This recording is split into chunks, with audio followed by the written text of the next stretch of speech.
Awesome. Here we are again. Again, my Twitch is still slightly behind the Zoom, so I'm going to assume we're live now. And welcome to Deck of Many Worlds, episode 5, and it's definitely 5 this time. We have skipped the last 2 weeks due to holidays and technical issues, but we're back, and by golly, we're going to get this episode done, and I haven't sounded so British all week. So, yes, welcome to Deck of Many Worlds. Hello to those of you watching on YouTube. If you want to watch us live on Twitch, we are on Twitch at 5 p.m. EDT, I believe. I think I got that right. I'm getting better at my time zones. Also known as 10 p.m. if you're in the UK, like I am. And it's a Thursday, so it feels like it really should be Friday by now. Yes, this is episode 5, and I am the Dungeon Master for tonight on this game, Deck of Many Worlds. It is a Dungeons & Dragons 5e campaign that you, the viewers, can join in. If you want to join us and play the game, pop along to the Discord and let us know, and we'll try and get you in a future episode. So this is a slightly homebrewified version of classical Waterdeep and Faerun. And yeah, you know, you don't have to stick 100% to it. I've messed a few things around, but we're having fun. It's all fine. So let's go around the table and introduce our wonderful players for tonight, starting with Birdiesaurus. Yeah, I always go to the right first. I'm sorry. I was gonna. I always go clockwise. I know. I forgot I was in the middle. I was discording about the show. Sorry. Anyways, hey everybody, I'm Birdie, aka the Birdiesaurus, and I am here playing Bobcat Johnson. He's a human druid that desperately wants to keep his hand. Doesn't know what to do about his dead friend and his friend, that was very southern, and is currently stuck in a hole somewhere. So this is gonna be awesome. Sure is. Next up, Cleric of Cord. Hi, I'm Kat. I am at Cleric of Cord, playing said dead friend, Pepper the Gnome Rogue. Also playing Pepper's two best friends when they show up. Well, when Oscar, I don't know if we'll see Oscar today, but I'm also playing Frankie Four Fingers. He's a Goliath rogue.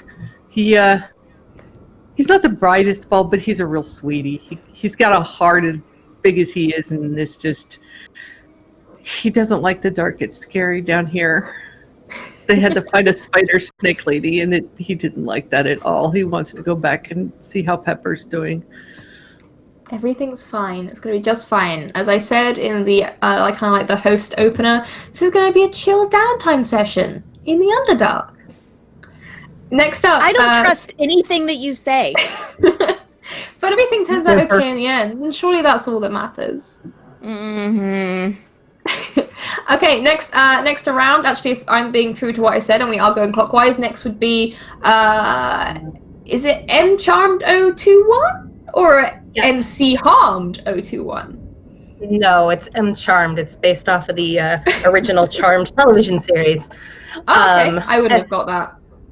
Yeah, and the rest is my birthday. Anyway, I'm Morgan, and I'm playing the Asmar Cleric, and she is actually a character I've played before over on the Scraticus channel.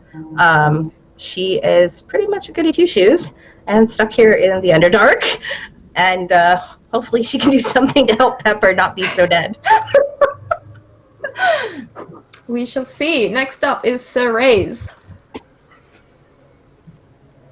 That's how you unmute a microphone. Okay, there we go. Hi, I'm Sir Rays. I am really excited to be here. As I said last week, before we had all the technical difficulties and everything, boo. I'm a big fan of Encounter Roleplay and everything. Been a big lurker for a very, very long time. Love the show and everything. But today, my first time playing with you guys, I'm playing someone named Grandpa Sherling, a high elf life cleric that went ahead and spent 620 years of service within the Church of Lathander, and he was just like, you know what? I'm not gonna die in my home. I'm gonna go die out of the adventure. I'm tired of sitting here after he was in retirement for 10 years. So he doesn't know where he's at. He saw that there was a clue or something that he could get down here, and he's kind of worried now. But I guess we'll see what happens to Grandpa.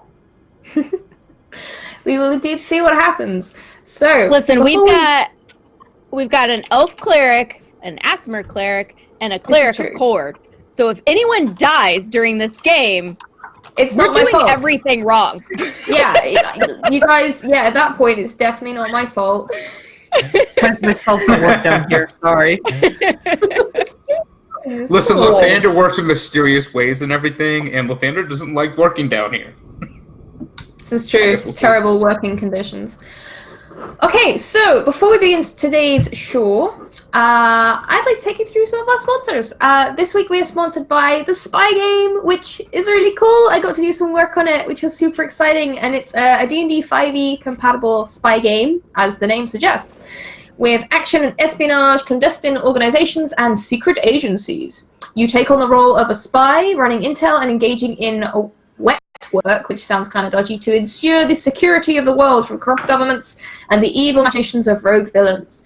It's coming to Kickstarter soon, and the Quick Start PDF is currently available on DriveThruRPG, which I have actually checked out and downloaded myself, and it is really cool. So definitely check that one out. I definitely want to give it a go myself at some point soon. Next up is Fantasy Grounds, which is what we're using for all our dice rolls tonight. Sorry, excuse me. The great thing about Fantasy Grounds is you can roll little physical dice. So it basically looks like you're doing proper dice rolls in person with people, because who here actually has time to meet up with real people in the real world to play this wonderful Nope. game? Because I don't anymore. I know, right? People? Real world? Nah. That means I have to Ground. leave. So yeah, use You all Fantasy think Grounds it's and you my don't have to imagination. smell other nerds. And yeah, you can use it for maps, you can use it for character sheets. It has like loads of support for all sorts of stuff in there. Next up, we are also sponsored by Wayland Games, which is a super cool miniatures and role-playing game, and just I think they do some board games as well. They're a distributor, I believe, based in the UK. They might have a US branch as well. Anyway, I've bought stuff from them before. The postage has always been super quick, and they're really reliable. And almost everything they sell is like 20% off, so no reason not to check them out.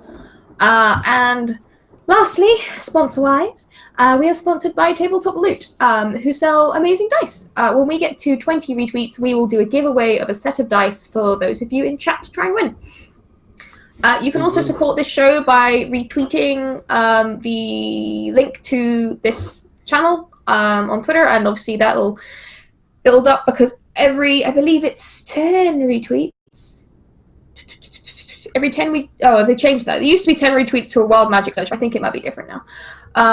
But you can also donate to affect the game, and you can do that, and you can give different characters nat 1s, nat 20s. You can give them to me as well. But why would you want to mess with the DM? I mean, that would be sad. Yes, and you can also donate to cause Wild Magic surges to happen, which will really mess things up for everyone involved, but hopefully in a rather comedic fashion. Also, and I'm almost through, guys. If there is a moment that you love during the show, please clip it on Twitch. We love to see the clips, and they get used on the highlight reels on Twitter, so they're really useful for us as well. So, I believe that's everything, and without any further ado, let us start tonight's game of Dungeons and Dragons. Ooh. Down in the underground, you have Bobcat and Frankie Foulfingers have just taken out the Lamia, the enormous half-snake, half-woman monstrosity that attacked you. You managed to find the card for the Abyss in her possession, so you now have that to add to your collection. However, the two companions that fought alongside you have elected to head back to the start of the tunnel to wait to see if there is any development where you originally came through, even though it seems that way might be closed now. And they said that they will catch up with you and let you know if anything changes. For the two of you that remain, the cavern lies still and almost serene in the quiet of the deep underground. By now, you have both lost track of time. You're not even quite sure how long you've been awake. A gentle drip of moisture from the ceiling is one of the only sounds, alongside the lapping of the water of the pools against the stone floor, beside the vast carving of the spider, settling down to stillness in the aftermath of the battle with the Lamia. Behind you, the way you had come leads off into darkness, and as far as you are aware, a dead end, at least for now. To the left of the spider statue, and almost imperceptible next to the tangle of statuesque legs, a small archway leads on, and you see what appears to be the foot of some very well eroded steps. Now, you feel pretty tired, you two. You've been awake for a long time. You went through an exhausting battle, but you've got no way of knowing what time of day it is. No way of really knowing where you are or how deep beneath the ground you might be, and it is very dark. Can we take a Do nap, I Mr. feel- Bobcat? Yeah, do we feel well rested? I don't think you do. You tell me, do you feel well rested? If I Frankie don't, says I'm no. definitely going to sleep for a little while. Let's just say you've been up for a while, you fought your way out of a pit of snakes, and then did battle with an enormous Lamia snake creature. Okay, well, Frankie would I like want a to nap. sleep. Yeah. All right. All right, At guys, least end of the show. That's all we're doing this round. Is we're just going to Wait. Well, it's good to have me on then. It's good to have us on. Exactly. All right, so would you like to take a short rest or a long rest? I would like a long rest. If we feel, can I potentially, like, I don't know, roll insight or something to see if I feel safe in this area to take yeah. a long rest? I will say that's kind of a perception check because you're not. Oh, kind of- perception. Sorry. Yeah, roll perception. Whatever you want. Whatever you want. Whatever the Good DM too. says. Yeah. Woo. I have so much power. Oh. Yeah. 7. 7. It's hard to Yeah. say.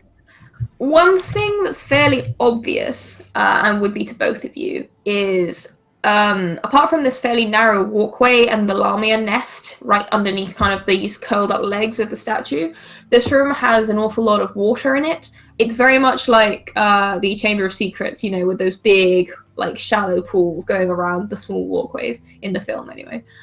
So you get the impression that if someone did come through here or something, it would probably make a fair amount of splashing sound unless it was only interested in sticking to the path. Okay. But spiders can crawl on the walls. They could. I don't know. What do you think, Frankie? Frankie is snoring. Okay. Frankie is curled up in as tight a ball as he can, leaning up against something, and is out cold. Bobcat is gonna probably, I could see him attempting to stay awake, like trying to keep guard, but falling asleep at some point and then just like jarring to 8 hours later. Did I fall Alright. asleep? Did I fall asleep? So the two of you, He's like, one way or another, fall into a deep slumber from the exhaustion of the rather intense battle with the Lamia and the thralls that she had kind of taken control of. Meanwhile, Grandpa Sharling and Morgan are a pair of clerics. You are some way ahead. You passed through this enormous cavern where you saw the evidence of a nest of a Lamia some time ago. You heard some ruckus from behind you. You'd both essentially fallen down this almighty sinkhole right in the castle ward of Waterdeep, of all places. For your own reasons, you either fell or adventured down here to see what was going on. You made your way through the tunnels, and eventually, after passing through this cavern and mounting some very old and chipped and eroded stone stairs, you found your way to what seemed to be a bit of a cave-in in the tunnel, even though it's the only way forward that you think you can find right now. And you've slowly been moving bits of rubble, trying to make your way through.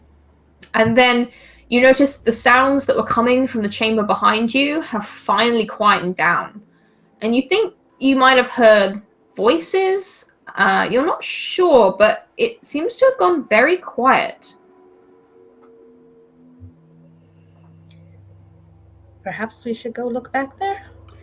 I mean, we can, I guess. Maybe someone Which needs way our was it? help. Yeah, that's true. Let's go check. What direction does it seem like it's coming from? Like in the rocks or? Oh, no, it's coming from, essentially, the rockfall is in front of you, where you haven't been yet, and the sounds are coming from behind you, back from the cavern you've already passed through. Okay. Oh yeah, let's back up a little bit. Do we want to try to be a little quiet or so before we go, just to make sure? Like, we don't want it to be like goblins or something. No, we probably should be quiet and try and see what we can see before we accidentally scare anybody, if they're still in there or alive. Yeah. I guess we'll sneakily try to go over there to see what all is happening. Alright, so you make your way back down the steps that you previously progressed up, and as you head back into this huge cavern with the pools of water and the enormous spider statue, the first thing you notice is the almighty corpse of this massive serpentine body with what looks like a woman's torso and this very long, dark red hair that's just gently kind of... she's too large to be floating in the water, but the hair is just kind of moving slowly in the kind of the stillness of it and floating on the surface. Could you both please make a stealth check for me? Well, this is going to go swimmingly. Alright, so for the modifier, I could do a -2, right? Yes, you can. 4! 4, lovely. Okay, so... 13. Oh, also, technically, if you are wearing heavy armor, you would have disadvantage as well. Hey, disadvantage, great, okay. I don't think I can get any worse than that, but sure, let's try.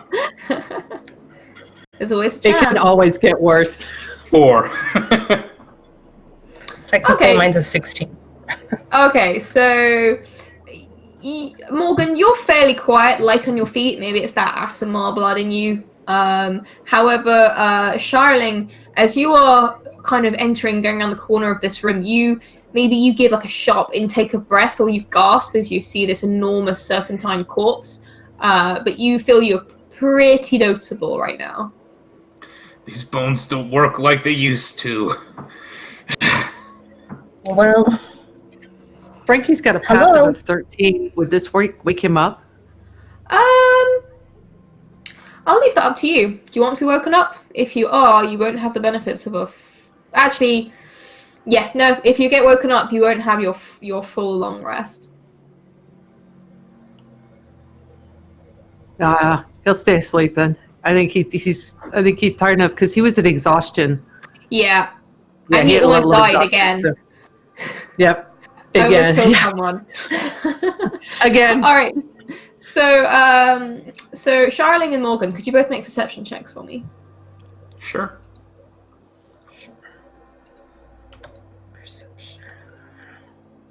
I'm doing great right now, 10. Get rid of all the bad rolls now. Hey, you know it. Okay, so neither of you see them until you've almost trodden right on top of them, but all of a sudden you notice that there are 2 more bodies in this room. And they are just kind of what looks like a human male and a Goliath. And they are either unconscious or just passed out. They seem to be lying on the dry portion of the room, kind of near this nest of old armor and cloth and knickknacks. And they look a little bit... How much damage did you both take last session? Frankie was down to 14 HP. Yeah, so the Goliath looks a little bit rough, but neither of them look like they're in critical condition. They just look like they are exhausted and are just asleep. Well, I'm happy we didn't have to deal with that thing. That looked like a nightmare. well, they did, and they're not looking particularly hot, or not at least healthy. Perhaps we should maybe wake them to try and ask their permission to heal? Yeah, let's do that. Hey! Well, Hello? hello? Okay, how do you want to wake them? Hello? I'm So- just gonna kind of walk over quietly and try to gently shake Bobcat. Gently. Not to startle them. I'm still saying hello, not loudly. And then I'll probably go over to the Goliath and try to wake up the Goliath. All right, if you- so Hello. Just Frankie is not going to wake up well, just to give you fair warning. When Bobcat wakes up, he screams like a girl, like at the top of his lungs. When He was Frankie having wakes up, a terrible nightmare. it's with a short sword in his hand and the point pressed against your belly. No. We're not here to kill you. You look like you've been in a fight. I'm just happy that we found someone else, to be honest, down here. What? Who are you? What's happening? Who's attacking? What's going on? Listen, if you yell too loudly, there's gonna be another snake that attacks you. I would suggest just talking a little bit quieter and everything. You gonna turn into a snake? No, please no. The sword's pushing just a little bit harder. What do you mean another snake? Who are you and what are you doing down here? I'm Morgan, and I fell down the hole, and here we are. Yeah, likewise. You're Morgan too. Okay. You're both named No, Morgan. I'm not Morgan. They're both named Morgan. Hey, Bobcat, Oh, they're both that's named easy. Morgan. No, That's pretty cool, actually. Morgan 1, Morgan 2. Okay, Grandpa yeah, no, that's Sterling. easy to remember. We've met way too many people. I can't remember all their names anyways, so Morgan works for me. Yeah. Well, hey, as much as I would love to humor that, not my name. Grandpa Sterling. It's nice to meet you. Oh. Well, that's harder to remember. I'm just going to call you Grandpa. Anyways, you're not Morgan 1, Morgan 2. Gonna- Got it. try to murder us, right? Because we've had enough of that for today. No. I'll poke him if he tries, Bobcat. Mr. Bobcat. I'll poke him. Poke him real hard. Real You just see hard. like a very elderly elf just looking at you really, really confused. Would you like some healing? Are you hurt? I mean, we can help out with that. Really? Sleepy. Yeah. I'm really sleepy. It's okay, Henry. You know And he what? starts petting a mouse that's curled up in his neck. Oh. If you wanted to really help out, you could let us sleep for a little while and just not go anywhere, and then if something like tries to kill us again, you could tell us before it does that. We're That would tired. be good. Oh, here. Yeah. We can do that. I can heal you up now if you guys need it. I just need to rest for a little bit, then I'll be good. So that way, in case something shows up. Sleep is good. And Frankie Yeah. just he's keeping the blade where it is, and then just goes right back to sleep. Bobcat's gonna so as he becomes more and more attuned to his druid nature and to wild shaping and things like that, you're gonna start seeing, or well, at least Frankie will start noticing he's becoming a little more creature-like in a lot of aspects. So he wants to go to sleep, but he does this weird little circle thing and then lays down but curls up, making sure that his back is touching Frankie because he's warm. And so he almost looks like a little cat. Little kitty. Yeah, he goes to sleep and purrs a little. I'll just go ahead and sit here and watch over you. Make sure you don't die. Just take it easy. Henry VIII is going to crawl back into Frankie's pocket once he hears the cat purring. Oh no! Yeah, I guess we'll just watch them sleep, I guess. Not weird at all. Nothing That's weird not about that. All right, Well, so they're those of you staying awake from just a couple of hours whilst they finish their rest, could you both roll perception checks for me? Sure.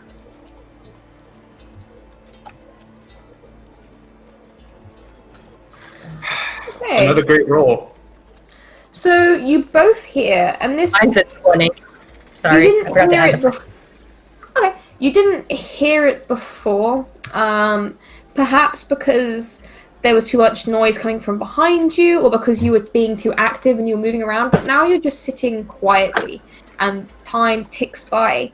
You realize that you can hear very, very faint sounds from back up those steps, the ones that you had got to the seeming rock collapse at. You can hear almost like a vibration of just ambient noise coming from that direction. You can hear subtle rumbling. You feel like you can hear not voices as such, but almost like a low hum of general. There's some kind of activity going on the other side of that, other side of those rocks. Is there like a rhythm to it or so, or is it just kind of sporadic? No, Is it random? not really. It's quite sporadic. It is pretty much continuous. As soon as you you tune into it, you realize it doesn't really stop. It's just there in the background. Okay, But there's not really a pattern or a rhythm to it. cool. Well, one of us has to stay here and watch over our new friends. But that doesn't seem exactly like we shouldn't investigate it. Yeah, we might want to wait till they're up. Power in numbers, I guess. Unless you want to go up there and look real quick. Oh, I can probably climb up there. Let me see what I can do. So she kind of Yeah. makes her way Here, over to the noise. I can't do much for you, but here. And I just pat you on your shoulder and cast guidance on you. Thank Nice. you. Alright, so you head back towards the steps. And it is at least a 5-minute, 10-minute walk. Like, these stairs slowly have almost like this spiral going upwards. So by the time you reach the kind of wall of rock that you were at before, you've been walking for a little while, and you're a reasonable distance away from the others. And once again, you find that you are at this rockfall. There are just small boulders and stones just seemingly just collapsed into this space. But you can hear the noise slightly louder on the other side. Could you make another perception check for me, Morgan? Yes. +5. And Okay. 14. 14, that's pretty good. Alright, so this time, you can hear a little bit more. You hear almost like a creak and a rumble. That sounds, if anything, it sounds like a cart being drawn close by. And you can hear what sounds like some kind of crowd, maybe? You swear you can hear voices, you can hear footsteps, you can hear just noise. You can hear flurries of activity, you can hear people, just footsteps passing on the other side. And from that, you can kind of work out that these rocks can't be that thick. Okay. So she kind of starts to try and shift some of the rocks around to see if she can get any sort of line of sight on the people. Okay, make an athletics check for me, as you're trying to shift these like heavy chunks of stone. Okay. Athletics.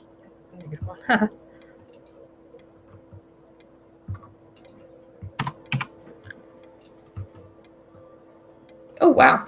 Okay. Is guidance still in play? Oh, that's a good point. Did you want to use that?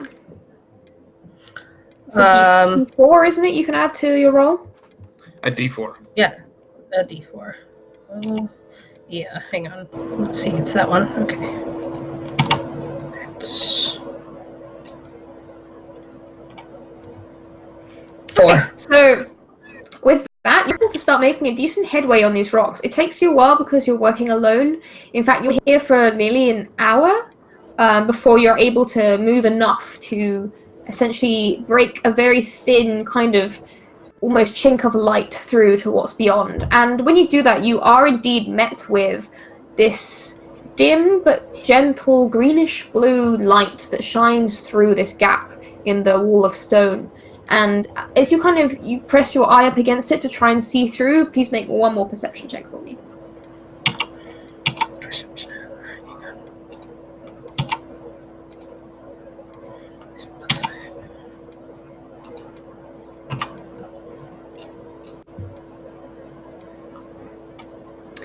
Okay, you can't make out very much from here. You feel like there's something obstructing your vision. Maybe something's in the way because you just look. It just looks like you can see more rocks on the other side, just like another cavern wall. There is this light, but you can't see where it's coming from. It just seems to illuminate another rocky wall, which is the only thing you can really see from this particular vantage point. And by this point, it's been just over an hour since you left Charling down with the others. And obviously, Charling, for you, it's been an hour since Morgan left. Okay, so at this point, I've kind of seen what I can see, so I make my way back down slowly and carefully and try to make my way back over to Grandpa Charling and the sleeping party. Okay, yep, that's easy enough to do. There's nothing really obstructing your way back down. You make your way down these many, many spiral stairs for about another 10-minute walk back and arrive with the rest of the party. Bobcat and Frankie, you'll probably be starting to kind of stir awake by this time, and you will have the benefits of your long rest. And Charling, you see as Morgan approaches back from that small flight of steps back towards where you are sitting with the two sleeping party members.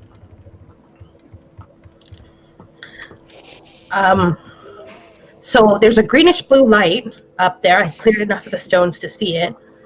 But I think there's something on the other side. They were out of sight or blocked by something. So I figured that we should come back and see if there's safety in numbers to go back that way. What? There's a light? Morning. Good morning. Good morning. Does anyone have breakfast? Is the breakfast?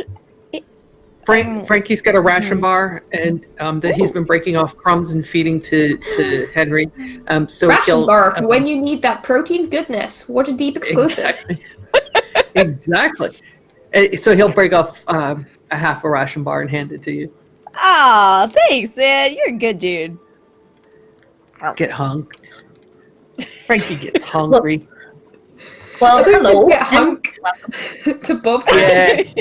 Yeah. Eat one. Well, Frankie, he gets hungry, and he's got to have food. So he eats a lot. He's a growing boy. Well, You're right. He's all grown now, but Right. Yes. Thank you. What'd you guys? What happened? There's light bulbs somewhere? So I sat here most of the time and just made sure that you guys were safe, and Morgan just decided to walk up there. And what did you see up there again? Sorry, I forget things all the time. It's a bluish green light, and I think there's something on the other side of it, but I couldn't see it. So maybe now that you're all rested, we can all go back up together and see what we can see.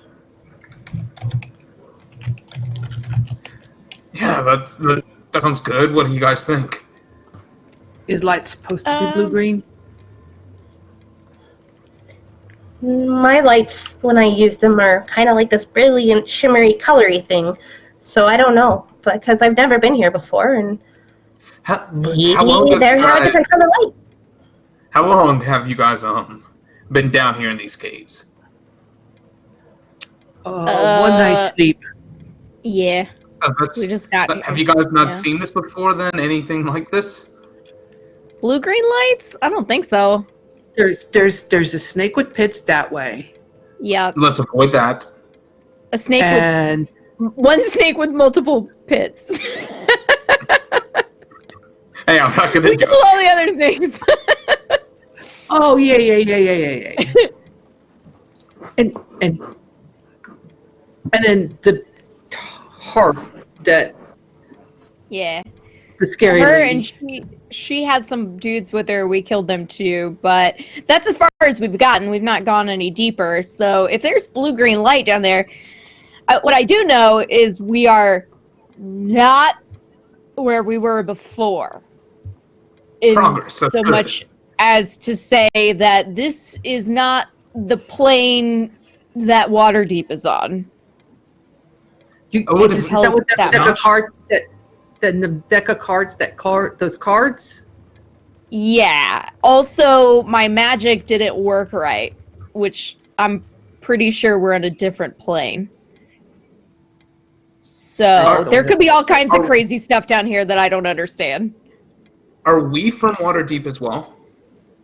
Yes, you and Morgan both came from Waterdeep down the sinkhole. Okay. For a second, I thought you were asking Bobcat. I don't know. Yeah. So maybe it's Waterdeep. Let's go check it out. And Frankie kind of gets up and brushes off, and Bobcat just shrugs his shoulders. I mean, it's not like we have anything better to do. There's no other leads here. I mean, I All don't right. think you really want to go back to the pit, so let's go that way. I'm done with snakes for a while, man. I'm done. no snakes. All right. Danger noodles bad. Danger noodles.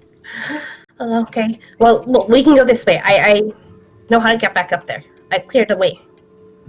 So. All right, so you lead the group back towards this staircase, and Bobcat and Frankie, you did notice it beside the gargantuan statue of the spider when you first entered this room, but you were then a little bit distracted by the Lamia.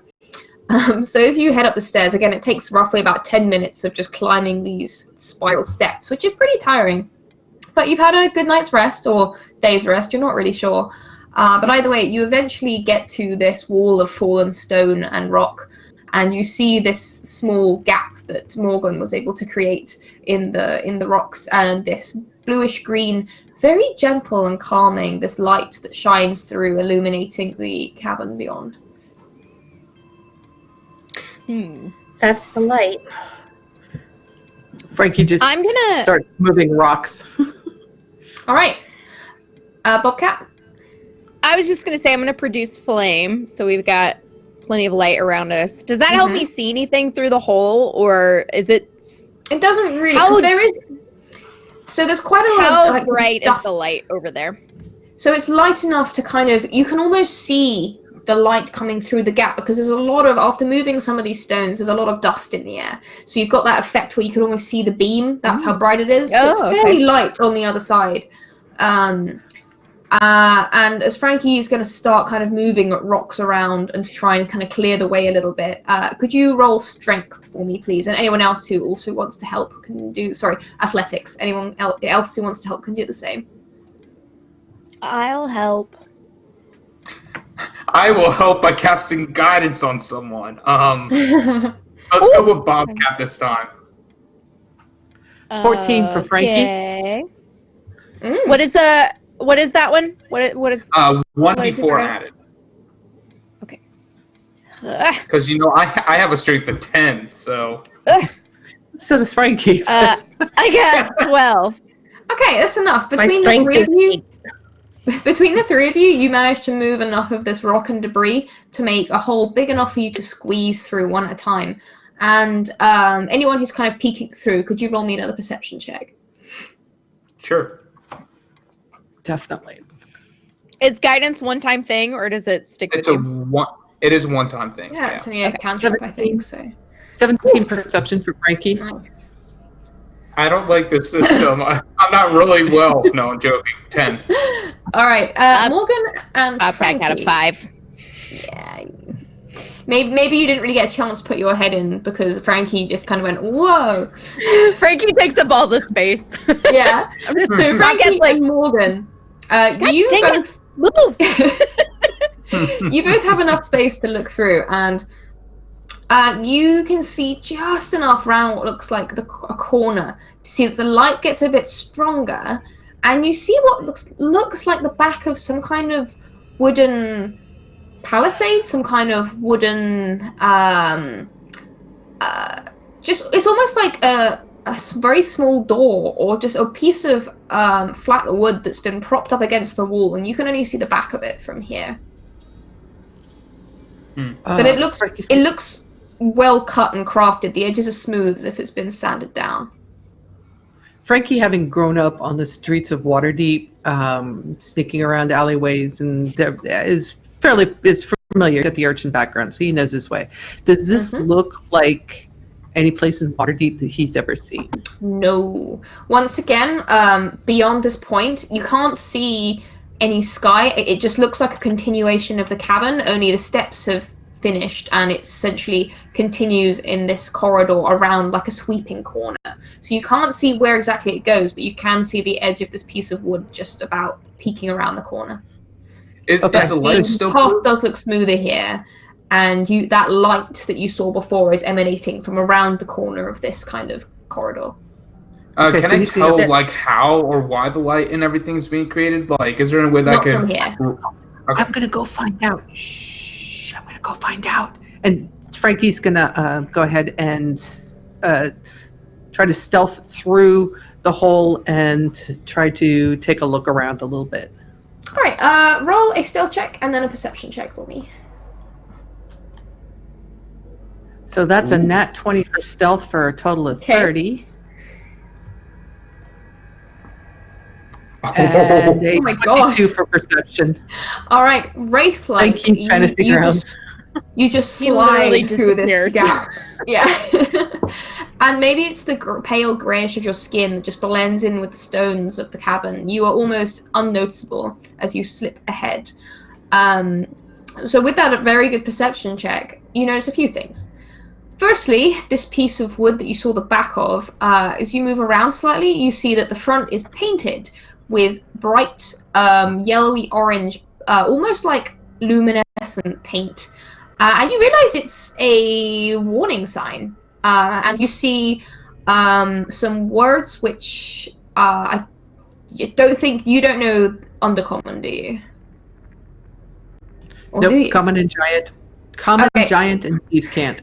So you can't read the words that are written on the sign, but you can clearly get the meaning because underneath there is very infographic style, a black painted circle with a cross over it, and in the circle you can see almost a cartoonish like snake drawing. And then as you look around a little more, just ahead of where that wood was peeking out around the corner, you see there is this papery ribbon-like material that has been stretched across kind of from one side of this tunnel to the other, and it's kind of been put across on all sides, so it's a bit of a barrier, and it's orange and it has like these black strike-throughs going through it. And you are a street urchin, so you're kind of familiar. This is very reminiscent of like street improvement signs that would be put down in Waterdeep before they renovate like new old streets or stuff like that. And with that perception check, the last thing you notice as you look back is the stone and rubble that you just pushed through from this side looks very much as if it was an intentional stone wall that was partway through being finished. So Frankie's going to put his head back in and he goes, all right, good news. No snakes. There's a sign. It says it's got a snake with an X through it. No snakes. Oh, good. no. And it looks like I they're don't- building something. think that's what that means. Yeah, it's a picture of a snake with an X through it. No snakes. Could it be that no snake door allowed in that door, or do we need to put a snake into the door to open it? No, It it's just it's probably- a sign that says no snakes. Oh gosh, it probably means there is a snake and we shouldn't go in there. We came in the wrong door and that door didn't have the sign. No, we didn't really sign come is- in a it's door, like but- this, the design is like this way for people coming to us. Yeah, No meaning snakes. don't come to us because there is a snake. That's why there's a wall. Oh, no. Oh, you mean there's more snakes down here? Maybe We got to maybe- leave. And he goes back through the hole, and is out in the alleyway waiting for the rest of them to come because if there's more snakes, he's not going to stay in there. Bobcat looks around and is like, I don't want to deal with snakes either, and crawls through the hole. Okay. And Morgan kind of follows and tries to look at the sign and maybe wanders a little bit to see what she can see on the other part of the sign. Mm-hmm. All right, so have you all kind of pushed through now? Do any of you read Undercommon? No. I want to try to, What? like, smush a few rocks back into the hole.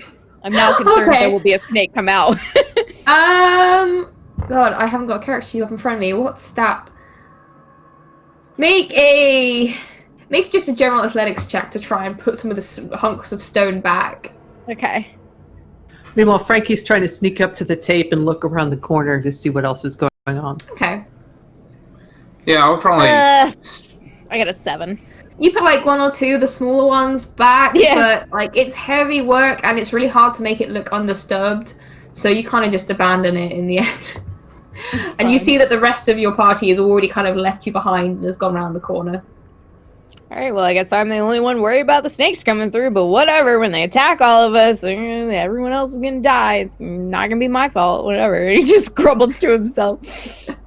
All right. So as the 4 of you peek through this, and this is very much looks like police tape that's been kind of put up barring the entrance to this particular access tunnel.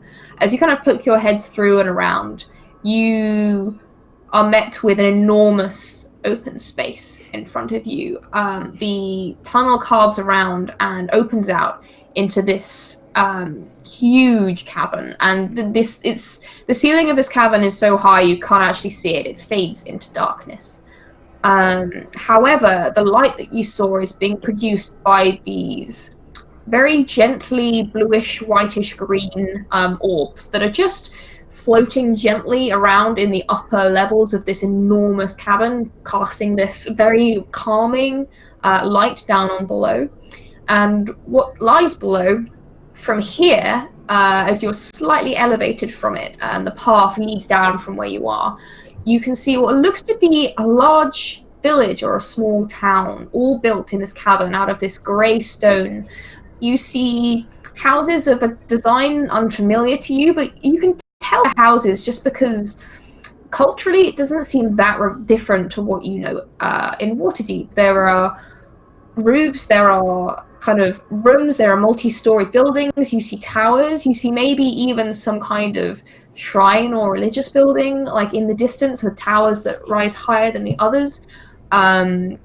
You can see people as well. You see the ones you are most familiar with are the Dragonborn, because you've seen plenty of these in Waterdeep. However, the Dragonborn here, a lot of them have kind of paler scales, and their eyes are either very small or they're kind of a milky colour. And they're built slightly different to the ones you would have seen in Waterdeep. There are also pale-skinned lizard folk wandering around, which you might have seen somewhat less, might have been a bit less common up in Waterdeep, but you may well have met some in your past. You also see Duergar, which are known as dark dwarves, with these very intricately braided silver beards, which have all of these gorgeous silver filigree inlaid in these very elegant clothing that are kind of wandering around. And alongside them, you see deep gnomes, which aren't that different from their counterparts that you are familiar with in Waterdeep. And indeed, you might well have seen some deep gnomes that do reside within Waterdeep. There are a few of them. And lastly, you see drow. You probably will have met some drow before in Waterdeep. For example, there is a rather famous travelling circus that pays visits to the dockyard every now and again, which has employees which are of the dark elf race. But there are loads of them here, and they were all dressed exquisitely, and just look to be going about their day-to-day business, as does everyone else. It just looks like a thriving, fairly busy market town from where you stand. Frankie's like, I bet they know the way to... I bet they can tell us how to get home. And he's just going to start walking down. Whoa, Frankie. Maybe we shouldn't. Maybe there's a way that we can sneak around the town. Wait 1 second. Don't go without us. This place is a little different than back home. Well, These creatures are a little meaner, so we don't want to just jump right in. If you know what I mean. Gotta kind of take a breath. You have a seen Pepper when she gets her temper on, that red hair. Yeah, it's okay. It's okay. Hold on, just 1 second. Just wait 1 second, and I'm gonna pull out the card and the seeker card, and I want to see if it's changed at all. Right now, the Seeker is back to the old position of standing by the window with the golden telescope. Okay, all right. So we're in default mode right now. Okay. Well, we do need to figure out how to get out of here. And I do believe that someone here could tell us how to do that, but we need to be a little careful about who we're walking up to and who we're asking. So, just stick with us. Pepper always said, if you get in trouble, don't ask the police.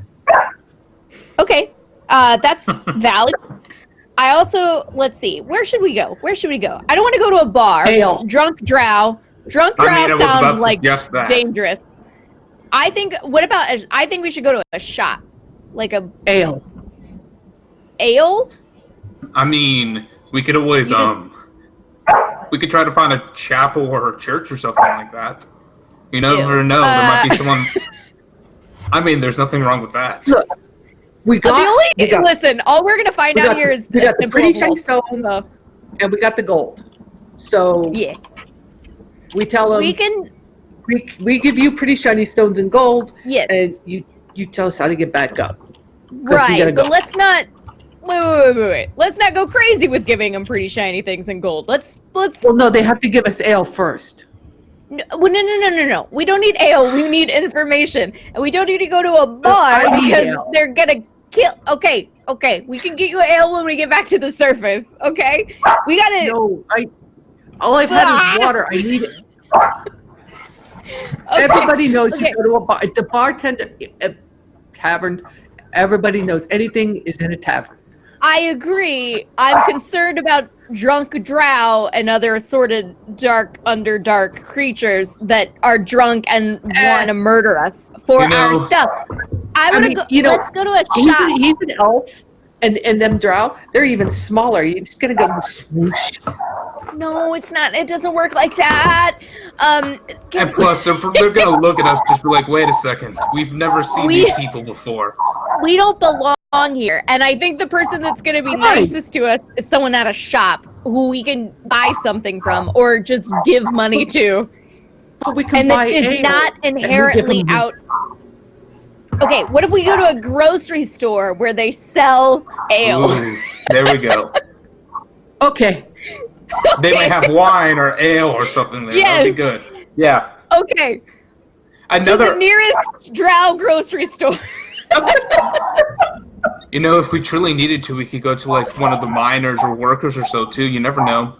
They probably know their way around this area more than anyone else. Yeah, and they could probably use a little bit of extra coin. But That's true. I really think we need to get some ale at this Yeah. point, or else this one over here is enough gonna. water. Yeah. All right. Do I see anything that looks like a grocery store? Yeah, I'll roll a look perception as check for well. me. Can I look Okay. as well to see if I see any Yeah, of shops course. or Roll so? perception check. Perfect. Let's see if I can get above a 10 for any roll. Oh, I got a dirty 20. Oh, 12. nice. All right, so Bobcat, you're the first one to see something that looks a bit more adjacent to what you're looking for. As you survey the town below you, you kind of pick out all these buildings, and you notice that there are quite a lot of buildings built into these enormous stalagmites that kind of rise out of the ground and kind of disappear off into the darkness above, and they are once every now and again illuminated by these glowing orbs that slowly drift lazily by. And you see, built into one of these enormous stalagmites, you see has been kind of carved into, and there is a sign hanging on the outside with what looks to be a kind of an iron lockbox with a set of keys kind of jangling over the top. And again, written in that language you don't quite understand. But you don't really need to, because you can see on the outside there are pallets with very strange looking vegetables, and even there are some kind of, you might call them fruits. They look more like large navy blue kind of tubers, or like roots of some sort. You're not kind of sure. They might even be some kind of like insect larva. But you see kind of lights, and more of these kind of soft bluish lights coming from within. And not many, but now and again people will go in and out, and it looks like a place of commerce. Are we getting Mike, would you like strange to- looks from some of the people as we're walking You're by? not really kind of in the midst of the town yet. You're kind of it's as if at the moment you're like on one of the roads that leads away from it, like on the outskirts. That's So you good. can kind of see some smaller kind of shanty buildings on the very edges a little way away, but no one really seems to have noticed you yet. Cool. Frankie would like to nick a piece of fruit. All right, so you're heading into the town. Yeah, we're definitely going to that store. I think Bobcat would be leading. Okay, how are you heading there? Are you trying to head stealthily, or are you just walking there? I am trying to look inconspicuous as possible in the Underdark, but I'm not sneaking or anything. I'm just trying to look casual. I'm just being cash, man. Super cash. All right. He's stealthing because he's about to lift a piece of food. All right, so a performance check from Bobcat, a stealth check from Frankie. How about Morgan and Charling? Clank, clank, clank, going into Yeah. the shop. Yeah. Okay. I'm 25 just stealth, kind of 22 going to walk into the shop just in a polite, mindful way of not trying to damage anything. Yeah. 25 stealth for Frankie, 22 for sleight of hand to snag a Okay, piece yeah. of food. So you palm what looks like the most fruit-like object on the stand. And that's because it's like a nice kind of soft, spherical object that's like this pale kind of creamy yellow color. I'm so convinced it's a bug. Ugh. It's not a fruit, it's a vegetable. Run away. Bobcat, so he's trying to look so cool, but he is sweating. His hands are shaking a little bit. He is uncomfortable and looking out of place. And then we get there and Frankie takes this thing and he's real convinced it's a bug. And so he's just kind of involuntarily looking at it yeah. Oh. Suddenly, Bobcat and everything just kind of, the sweat and everything kind of disappear, and he looks a little bit nicer as Grandpa just casts prestidigitation behind him, and then also casts guidance because he knows, she should probably be the one talking the whole time. So, guidance on That's me. awesome. Thank you. That's Yeah. Grandpa. I'm like, what? And so he says nothing about it. He just kind of does it and continues moving on. All of a sudden, there's this large gray hand with a piece, whatever that thing is that he just took a large bite out of, in front of you, offering you a bite. All right, You know that's roll, a vegetable, right? roll a Constitution check, please, Frankie. Saving throw. Oh. Okay. I mean, he's pretty good at those. Or Aw. not. That's an 8. All right, so you take a large bite of this, and as soon as you kind of sink your teeth into it, you realize that weren't no fruit. That was some kind of egg sac. As there's just this very there's this very creamy fluid that kind of squidges down the sides of your mouth, and it's kind of very slimy. You can tell it's probably very protein rich, but it is not pleasant, and you kind of can't help yourself but kind of spit it out into the street. It's like them Cadberries that they sell.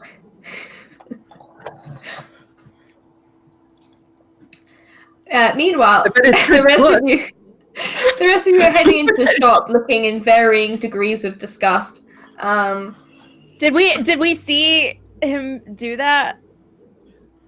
Or was my Were back you turned? biting into it, obviously, or still kind of hidden? Oh, he as soon as he nicked it, he was very kind of casually just kind of, and Yeah, you then kind just of saw tossed it that. over his shoulder without looking, and it's just like.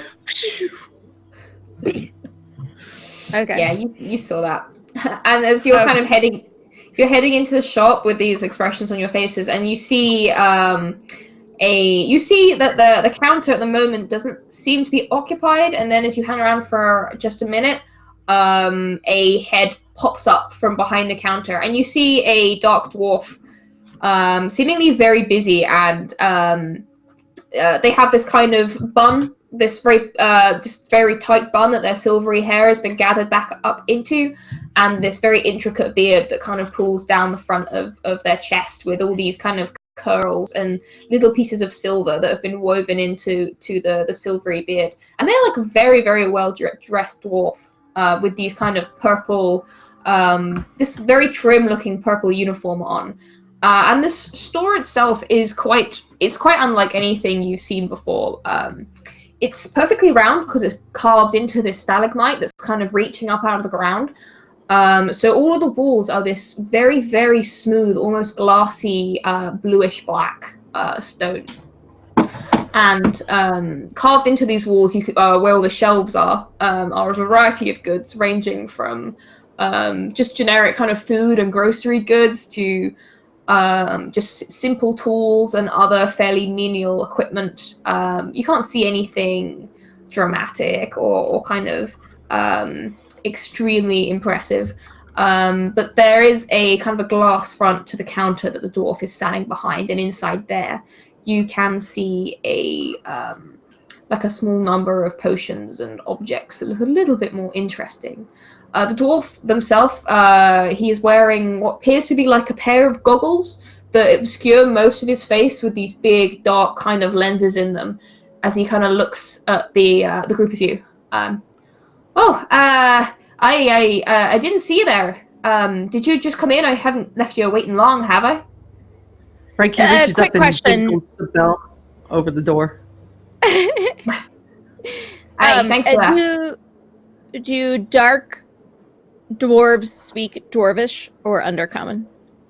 This Or both. dwarf is actually speaking regular common right now. I know, but do they generally speak dwarvish? Do I know? Yeah, they would. They would generally. I mean, from what you would assume, they probably speak dwarvish and assumedly undercommon in a place like this. Okay, then I'm gonna say no, you haven't left us waiting very long at all. Thanks for your concern, though. And then I'm gonna switch to dwarvish and say, this is a nice little shop you have here. How long have you had it? Well, it's been in my generation for it's been in my family for generations now. I inherited it from my father, and he inherited it from his. You're not from around here, are you? You'd know otherwise. Yeah, no, we're not from around here. It's a long story, but we kind of fell through a hole and ended up here. And we were hoping to get our way back out. We don't want to impose on anyone being down here. And so, any chance, I have a couple questions, actually. Do you have any ale or wine? That's the most important thing. I can find you both of those. I've got some pretty strong stuff behind the counter, or I can find you something a little bit more run-of-the-mill. Strong is good. Stronger the better. We can find something pretty strong, I'm pretty sure of that. Got some pretty potent stuff made of Andriga eggs if you're interested. We'll run you a little bit more gold. I don't know what that means, but... Egg wine. Egg wine. Stronger than grape wine. Oh, okay. Ale. I don't think he'll know the difference. Yeah, it's Ale. fine. You have... Is it... Ale. Do you have... We do also have standard ale. If you're looking for topside stuff, it's going to be a little bit more expensive. And at this point, he looks to the door, and you there, big fella, can you shut that for me? Yeah. Yeah. And Frankie will step inside, shut the door, and his hands immediately go behind his back, like a little kid that's been taught not to touch. And so he's not. Because this guy reminds him of the short version of the guy that what Pepper was working for, and he was kind of weird and scary. So he's just going to stand with his hands behind his back. Amazing. Could you all make insight checks for me? Oh, sure.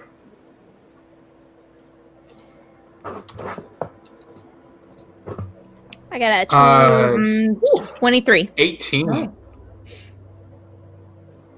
Okay, so Shireling of Bobcat, you notice that this gentleman is looking at you all very intently, and after kind of giving you all a good look over, his gaze seems to focus on Bobcat. although it's hard to tell exactly what because he's wearing these great big, like, almost bug-eye lens goggles. However, as he kind of leans in towards you over the counter once the door is shut, he slides them up over his forehead. And you see kind of this purplish dark skin of his face. You see you see wrinkled eyes. This seems to be a fairly elderly gentleman. And these eyes are quite old. A little bit of cataracts going on. But they seem genuine, and they seem kind enough as he leans in.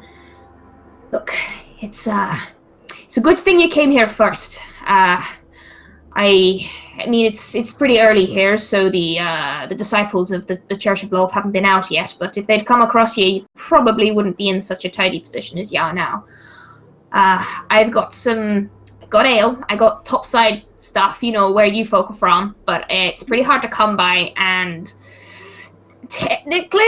technically trading with topside folks is a little bit illegal now, so I would appreciate it if you kept it quiet and understand it's not cheap because it's hard to get hold of these days, if you know what I mean. But I can run you a little bit if you're looking for something. Absolutely, yeah. Oh, that was my second question after the ale part. Do you know of a way to get out of here that won't also get us killed? Yeah, because I bet you could tell that we're not from here and everything.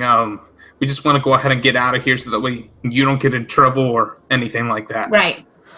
Well, it's probably worth me letting you know a few things first.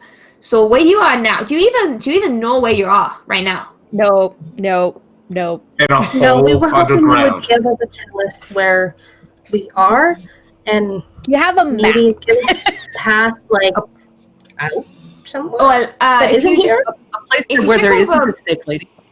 Well, if you check over by the door, and you kind of motions, and you see what looks like a rack of very much like those kind of tourism board leaflets you get I love in it. like That makes me so happy. in like Underdark tourism. yeah, basically Underdark tourism board. And you see, obviously, like most places, the top two lines are just taken up with leaflets like general public service about this town. And you kind of you see on top of one of these leaflets that this particular town is called Orthiad. And it seems to be known for this vast underground lake that spans kind of one of the main sides of it. And as he kind of points over there, he follows up with so this is Orthiad. It's not the biggest place, but we've got pretty good facilities. We've got the lake. There's kind of boat shows every kind of bi-monthly. And well, the weather's pretty good around here. It never changes, so that's kind of something else we got going for it. As for how to get out, I assume you fellows are trying to get back topside, yeah? Yeah. This isn't Right. exactly what I thought of as the first adventure, to be honest, so... No, I'm curious as to how you got here, but I'm not gonna pry. It was an accident. We fell in a hole, is all there was to it. There's some weird stuff going on with the realms and the planes and doors opening everywhere, and we accidentally snake went ladies. through one of them. It's very Yeah, we ran into a Lamia in the cave. a back there. lamia. Well, you can certainly Yeah. handle yourself then. Yeah. Okay, Yeah. well, I'll tell you this. If you're trying to get out of here on foot, you're gonna have a job. The main road out of the city, the one that goes deeper into the they call it the underpass. It's basically this road that goes between the various caverns, and it gets pretty dicey. I've heard there's some pretty sketchy beasts out there. I don't know if you're aware of what. Not sure if you've heard of Drydas before, but they got a breeding grounds out there somewhere. It's not the nicest place to travel through. On the other hand, on the other side of the city, you've got the Lake of Mist, which is, one of our main tourist attractions here, to be honest. But it goes on for miles and miles until you'll get to even more caverns and more underground rivers. And it's, a solid, I don't know, I remember the last time I went topside, it's a solid few weeks travel if you want to get out that way. I can't swim. no, that would also not help your plight, really, now would it? Well, there is another option.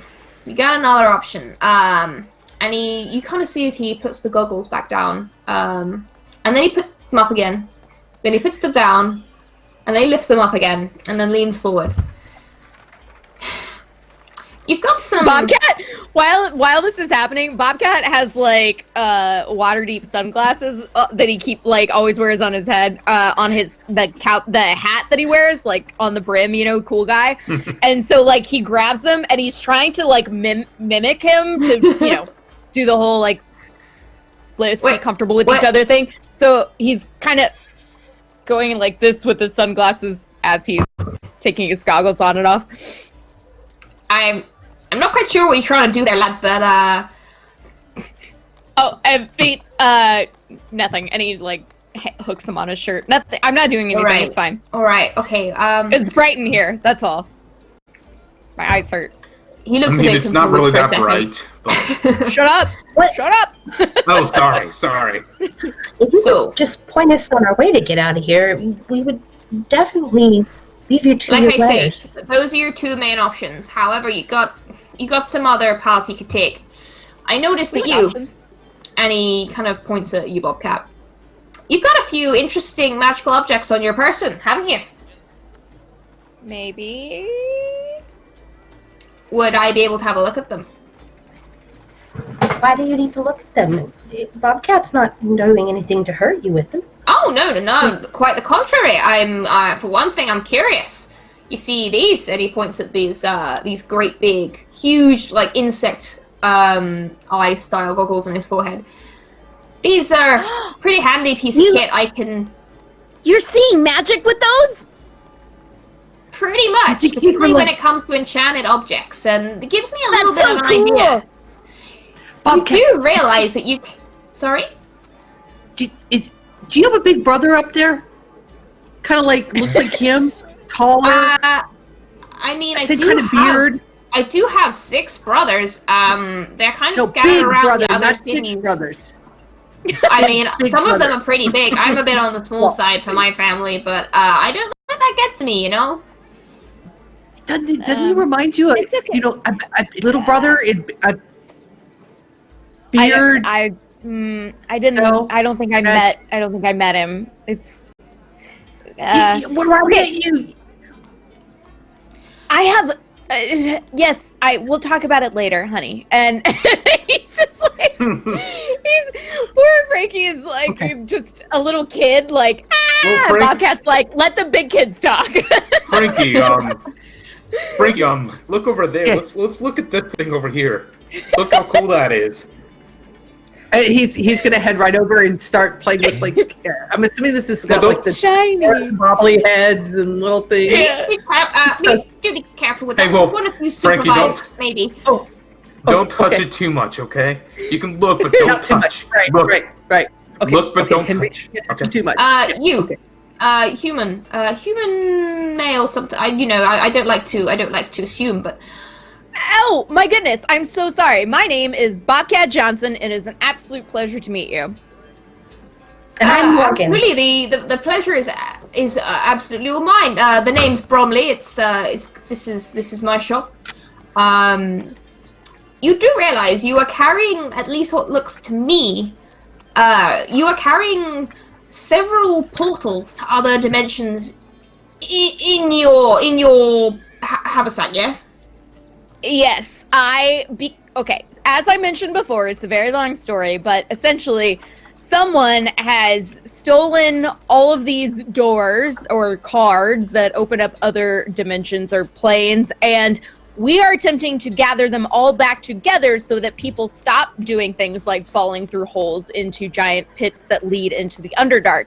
So I'm trying to collect them and take them back to their owner so that they are not just out in the wild anymore. So I have those, working with those, and then I've got a couple other cool things too. Look, I have this necklace, and he pulls out the wolf, or not the wolf, but the spider climb necklace, because he thinks that someone in the Underdark would think that was really cool. And the I shiny was- stick. Look, we got a Oh, shiny what are they? stick too. The shiny stick. Yes, see? And he holds out the wand, the iridescent wand. Interesting. Can I have the shiny stick, please? My shiny stick. It's a present. Okay. Maybe we shouldn't tell him everything we have, or we'll never get out of this shop. he can see it. He can see it. I have no intention of keeping you in here any longer than I need to. Besides, you'll be much better off in here than you would out there. You are aware of what the disciples of the Church of Love will do to topsiders if you are found on the streets. I feel like it's bad. Do I know It's what not that good. church is? Yes, roll a religion check for me. Okay. Bobcat knows what it is. That is a 19. Alright, yeah, you know what this is. You've heard rumors, you've read passages in your holy tomes of a fallen elven deity named Lolth, who is known as the Queen of Spiders, the very many names that she is given.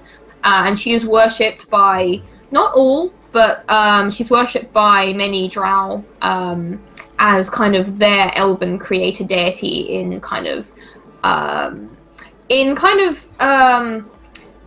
defiance of the usual creator elven deity Corellan, which the others of you will be familiar as that reminds you of the name of Marcello's shop, which is known as Corellan's Curios. However, you know that the faithful of Lolth are, well, they are pretty extreme in their particular kind of fervent adoration of their goddess and tend to have somewhat of a distaste for, well, particularly those from above, as they tend to remain in their subterranean cities. And whilst this city this particular Lathander city and is in no Lolth way would not mix well. No, most of you know that's not a good cocktail at all. In fact, I'm gonna walk over to you, and like I'm assuming you've got like a sun necklace or something like that. Absolutely.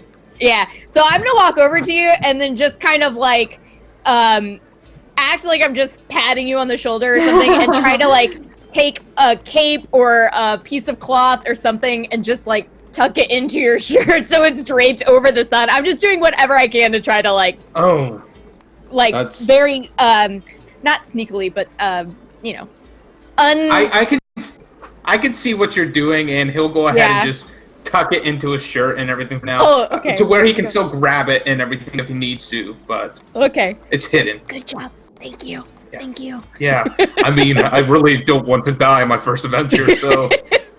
Morgan one. You should, you know. What does Morgan have around her neck? Like, who does she worship? Would we recognize it? I don't think you guys would recognize it. It's either the triple goddess or Palor, depending. But it's light. Cool. I would still cover it up. It's kind of like tucked into like her, like it's a big pendant. Okay. It's kind of under her Good, shirt, good, so good. they really couldn't see it. It just kind of Okay. sits there, unless she gets knocked over or something. Yeah, that's fine. Okay. So the dark dwarf kind of leans forward again. Is mostly addressing you, Bobcat, as if he kind of thinks that you're the kind of some reason thinks you're the leader of this little entourage. Probably because you're the one carrying the most magical. He right. objects. He respects magical items. Okay. Look, I can help you. Mostly because it causes a stir and a hubbub in the whole city when they capture topsiders. Everyone has to come out for public execution, and it honestly just messes up our schedules big time. So honestly, I'd rather see you return to the surface without any of that hubbub. I'm sure you feel the same. We absolutely would not want to interrupt anyone's day like that. No. And I really don't want to die today. Maybe tomorrow, but not today. There's that as well. Yeah. Both those things. Excellent. Well, that being said, I believe I can help you get out of here. You say you've got these dimension portals. I assume you haven't been able to open a portal with them? We have not opened a portal with them. We have gone into portals that are already open and then acquired them and brought them back. Would I be able to look at one of these cards for you? I assure you I will not take it. I will give it back. In fact, you don't even have to let me touch it. Just hold it up so I can have a look. I will I really pull wanna out see the...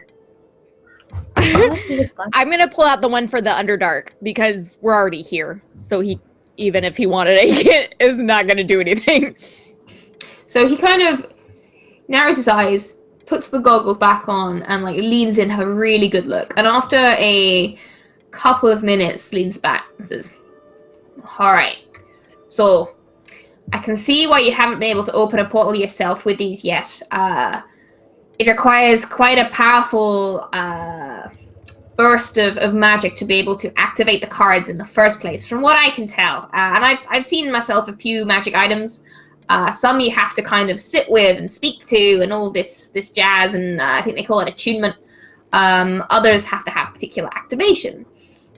Until you learn what that is, just to be able to do it yourself off the mark, you can use certain other pieces of equipment to kind of cause the card to activate. Now, it just so happens I have had a very long and lucrative career of collecting magical objects, and I might have exactly what you need. However, it is pretty precious to me. It's quite an expensive piece of goods. On the other hand, I do want to help you get out of here because I don't want to ruin my working schedule. So, here's the deal. Here's the deal. I'm having a spot of trouble with one of my supply lines right now. There's something going on the outskirts of town. Something has been delaying shipments. It's been like attacking carts, from what I've heard, coming from through the underpass. And I kind of need that checked out. The town watch here, they're barely enough to keep the disciples of Loth in check, let alone worry about anything else. There's a bit of a clash between the Durgar law enforcement and the religious drow here, so it's a bit of a mess right now, as you probably understand. But if you can go check that out for me, find whatever is messing with my supply lines and deal with it, you come back here, I will give you this little device, and you can use it to take yourself home without having to travel for weeks on the underground rivers and deal with Drydos. You don't want that. That sounds amazing. Let me ask you a question. Sure. If we can't go anywhere without getting murdered, how shall we get to where this thing is without None of you know how to disguise yourselves? None of you got anyone who does that shit? Frankie, Frankie do does. you have... Oh, okay. I don't have any sort of disguise kit, but if Frankie could help us out, we might be able to work it. I mean, I Yep, can put and on my Frank- hood, but that's about it. Frankie Tell you what. takes the pouch of coins, of gold coins that they got, and the pouch of shiny rocks that they acquired, and holds them both out to Bobcat and goes, "But we got to buy the ale." Yes, we'll get the ale. Thank you. Oh my gosh. Okay. How, We need how the much ale. is the ale? How much is it? Let's have a look, shall we? So, a gallon. Okay, I've got a nice little keg. That's gonna run ya 2 silvers. Yeah, and I will pay for it. Oh yes. 5. 5? That's gonna be pretty heavy. Do you wanna pick them up when you get back? Take Let's one with take you. one. Let's take one for the road, and then we'll go and break it back. Right. Come That back sounds and grab good. the rest. That sounds like a sound idea to me. Alright, in the meantime, if you're looking at ways to get around safely, I have something you might be interested in if you got any more coin. What is it? He pulls out what looks like a kind of a straw hat with almost a bit like a beekeeping veil around the outside. And he kind of picks up with a flourish from behind the counter, puts it on his head, snaps his fingers, and in a second, he doesn't look like a Durgar anymore. He looks just like you, Bobcat. How much? And takes it off 2 him. Bobcats. 2 Morgans. 2 Bobcats. This pretty little hat of disguises will run ya. And he seems to do some counting up in his head. Well, it's a pretty bespoke object. Takes a while to come by this. This will run you about 200 gold. Do that Oh. again. How about Well, we bring it back after we fix your trading deadline problem, and you give us our portal, and you get it right back. No loss, no gain. Without I your will spoiling, I'm not rent going it to from get it. what if I rented it from you for this stone? I'll trade you for now. And I hobbled up a semi-precious stone. Oh, one of the. I think you had like some 50 gold worth stones. Yeah. I think we can work out a hiring arrangement for that. That looks quite reasonable to me. All right. Okay. We'll call it. The hat is yours until you get back. Please don't break it, or I will charge you the full amount when you return. Absolutely will not break. And then I'll give it to I'll just hand it. I'll like hold it out to you guys. And I'll say I actually don't need it. I can be an animal. Well, and you already look like Bobcat. It's true, Frankie. I don't need to look like me again. You're right. Okay. Oh, you can look like whoever or whatever you want. You know, It's- it's essentially. Yeah, you don't have to look like Bobcat. That would be pretty weird if this thing was only coded to make someone look like you, even though you've never been here before. Yeah, That is it's kinda weird. fine. That would be It's weird. fine. But I mean, it's a weird place here. Yeah. I mean, it seems pretty lively mostly- here. I mostly look like a human. I'm just longer hair, I guess. So, maybe the elf years for Grandpa. Well, I would be careful there, Don't wanna Asmar. You got the whole kind of pretty glowy eye thing going on. The Yeah. very kind of That's true. perfect skin. You almost look too Little too angelic. kinda- yeah, you look a little bit too good for this town. Okay, I'm I'll not- take it then. There you go. We need to dirty you up. All right. Yep. So Frankie's got his disguise kit. He's ready to go. He's Now I'm ready gonna look start like making a dork. look like things. Do you have anything that like maybe another hood or something like that I could possibly wear so that way I'm not? Oh yeah, sure. Hold on, let me go have a look out back. And he kind of disappears for a moment, and you hear like some rummaging, some things kind of tumbling down, and then he comes back with this really long, very kind of thick, black kind of traveling cloak. Says, yeah, this should go over that armor. You should be able to pull it up right over your head. Should hang down low enough to kind of hide your face as well. Should do you proud. Okay. And this one here, that'll run you 3 gold. Yeah, sure. That'll be fine. Okay, he kind of takes the gold and passes over the counter. And it is a very nicely made cloak. It's very thick. You feel it'd be very warm. And then you realize that this town, since you've been here, it's not cold. And you realize, it kind of this huge cavern underground should be pretty cold. And then you feel it's almost as if it's not air conditioned, but there is something artificial about like the atmosphere down here. Like the air isn't stuffy. It's quite clean and breathable, and it's not cold. It's quite a pleasant ambient temperature. But you get the impression, based on now you're looking around, you can see a lot of cold weather clothing in this kind of shop. You get the impression that as soon as you go outside the bounds of the city, the temperature probably drops. And do you know how far away this inclusion is? Like how long of a journey? Should we bring food? It won't be that long. It'll probably be like an hour or two from here tops. I mean, it's my supply line that comes through the underpass, so it'll be the west road to the underpass, and you kind of see him, and he shuffles over to get one of those leaflets out of the tourism board stand. Kind of opens it up and kind of points at the kind of road that he's motioning to. My wagons come through this pass. You won't run into much other traffic there. Indeed, I've heard that they've kind of rerouted a lot of it after the disturbances they've had. You know how it goes. There's like a bit of farmland out that way on the outskirts of the city, but other than that, it's pretty wild terrain, to be honest. They're not really sure what's doing it, and all I know is it's really playing havoc with my stock levels right now. Perfect. Do you have a cloak that'll fit me? Sure, I can drum up another one of these boys. That'll be another 3 gold for you there, sir. Oh, okay. And then Frankie's going to pull out his disguise kit and make himself look like a Duragar, and then with the cloak on. And if anybody asks, he's 3 Duragar in a cloak. All right, so he gives you this cloak in return for the 3 gold. All right. Is there anything else I can do you for before you head out? I think that's it. I just got to say thank you. You have been an incredible help, and I know that we can fix this issue for you. I'm No I'm problem. We'll be I sure to think- give your place a 5-star review. Figure out how to do that.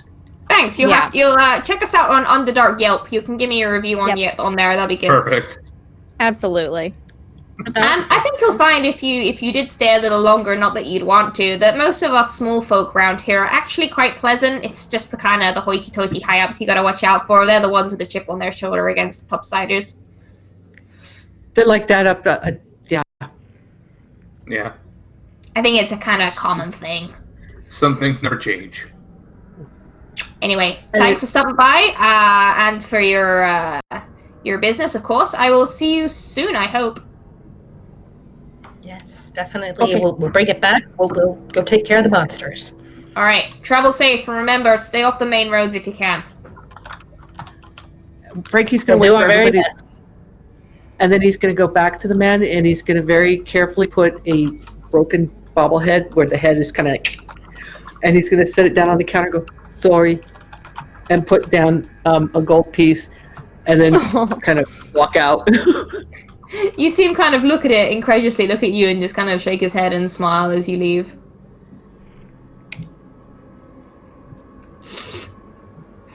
Once we get outside the door, I'm gonna say, all right, guys, I'm gonna be an animal, so let's go. And then I'm gonna just wild shape into a spider.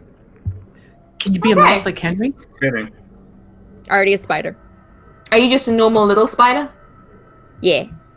I All feel right. like because Bobcat's thinking is that spiders down here would be revered and not squished. It's true. Are you gonna sit on anyone, or just try and keep up as a tiny spider? I'm gonna climb onto Grandpa, onto his shoulder. Okay. Grandpa, you now have a little spider just chilling on your shoulder. Also, You know- because I think that if someone sees a spider sitting on his shoulder, they might not hassle him as much because they're like, "Oh, the spider chose Indeed. him." Yeah. Bobcat that doesn't makes know a sense. lot about the Underdark, but he knows they like spiders, so, You so know, that's what he's going with. I've been alive for 654 years, and this is not the strangest thing I've seen. And he goes ahead and he goes to the ground, picks up. Is there dirt or so on the ground, or like mud or so? It's actually very clean. It's more like a cobblestone, so there's not really any like mud or dirt down there. Okay, because I was gonna go and rub it on my face and try to blend in and look dirty, but meh. Well, Frankie's got his disguise kit. He can do you. Maybe not in the middle of the street. Oh, no. Okay. We go in the alley. And he's just pretty much going to grab Grandpa by the wrist and drag him back that little alleyway where they came out of Mm-hmm. through the tape, and then pull out his disguise kit and start making him up. Okay, Oh, no. roll to use your disguise kit. I assume you've got proficiency with it. Yes, I do. It's not that I don't trust you, but here, and I just pat you on the shoulder and cast guidance on you. What? I'm what going to say it's what like a ability- performance check.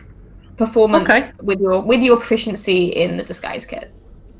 Okay, so use charisma then. Yeah. All right, so we'll do charisma plus. Okay.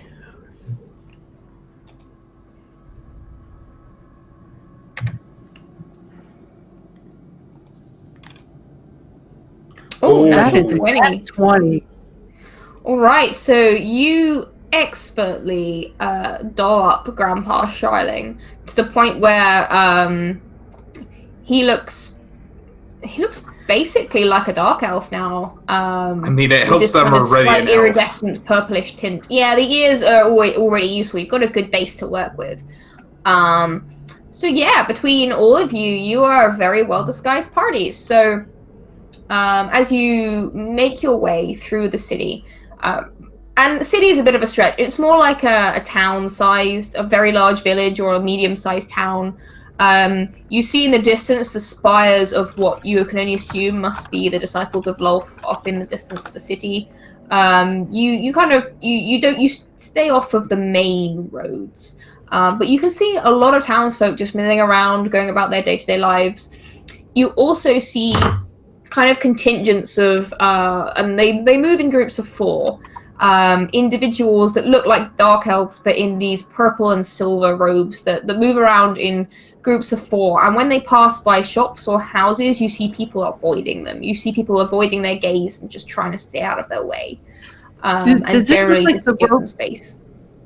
Does it look like the robes that we acquired? No, the after robes that flood? you've got are just a very plain traveling robes. They don't really paint you as any particular individual. They're quite good for Okay. blending in. Okay. But as you're kind of making your way through the smaller streets of the city, just avoiding all these people as best as you can, could I have everyone make for me a stealth check, but you will get advantage because of your really good disguises that you've all done. So I have disadvantage because of heavy, so that means I have a normal roll, right?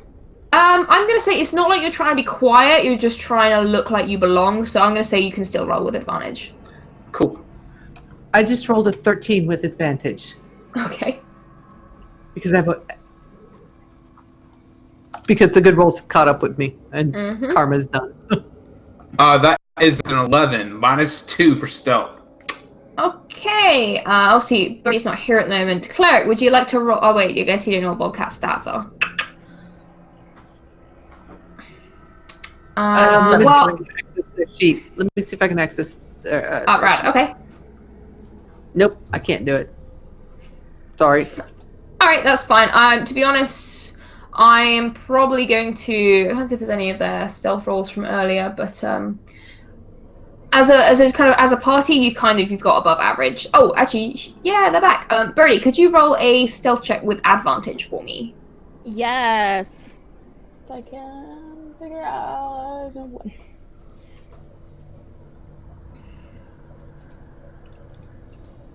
Oh, wait, that's not right. Here we go. Oh. Ah. Blah. Too many options. 19. 19. Fantastic. Okay, so between you, you don't draw any attention to yourselves. You move quietly and quickly through the outer kind of back streets of this large town. And at one point, you do pass over this vast lake, and the surface is almost perfectly still. It looks like a mirror, and you see various small boats kind of moored up along the, or kind of not so much moored up because there isn't really a proper harbor. There is a very gentle, silvery sand beach that runs down, and you actually see like a few like Durgar and Deep Gnome families and other groups just kind of just enjoying a underground day out by the beach here. It's just everything is just so disconcertingly normal. It's people are just living their lives and kind of doing their thing down here, and you just pass it all by, and eventually you make it to the outskirts of the city, and you're traveling for about another hour or so. Would any of you like to have any rations during this time, because it's probably been at least kind of it's at least kind of a lunchtime from breakfast kind of situation from when you last ate? Yeah, Yeah. Bobcat's Yeah, got some definitely. rations to eat. Yeah, I think Yeah. you think most of you will have stuff to eat. Yeah, Except so for you, he's still spiders, so he'll probably just nibble on a fly. reasonable. I put a little bit of my Nutrigrain bar or whatever they have in these little packs onto my shoulder as the spider just eats a little bit. Thank you. It's Yeah. a weird sensation to eat with spider mandibles, but you manage. And after a few hours, you make it to this, to the point where the city is kind of in the distance behind you. You haven't come across anyone else. Indeed, it looks like this road has moved for some time, and it's weird. The ceiling of the cavern, which was impossible to see above your heads, now you've kind of come out into these tunnels which lead out of the city. It's still very, very high, like about 30 feet above you, but it's definitely narrowed down a little bit.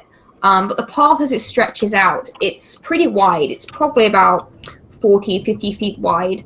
And you've got all these rocks and stalagmites and stalactites kind of dotted throughout the landscape. So it's whilst there is a nice smooth road that weaves between them, it's by no means a perfect tunnel. It's quite wide, and there's lots of bits and objects and things around. And indeed, you come across these. And these are quite common. You come across almost like these fern-like plants, which don't seem to have any flowers, but the leaves are almost kind of smooth and thick, a bit like a succulent, and they emit this very gentle bluish-green glow, similar to what you saw in those huge floating orbs back down in the town. And these provide a little bit of dim light on your way as you travel. And as you are making your way kind of through this space, could you all please roll perception checks for me?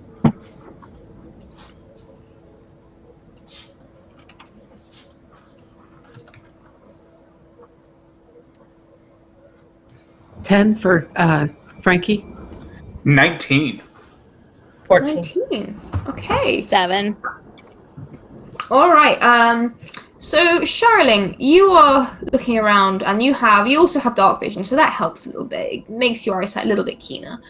And you're surveying this area, and the soft light produced by these plants, it only really lights the main path area itself. The edges of this tunnel fade into darkness with these huge rocks. However, you think you hear this dragging, shifting sound from some way up ahead. And then this sudden kind of... Did you guys hear that? No. Slurping What did noise? you hear? Like dragging and a big slurping?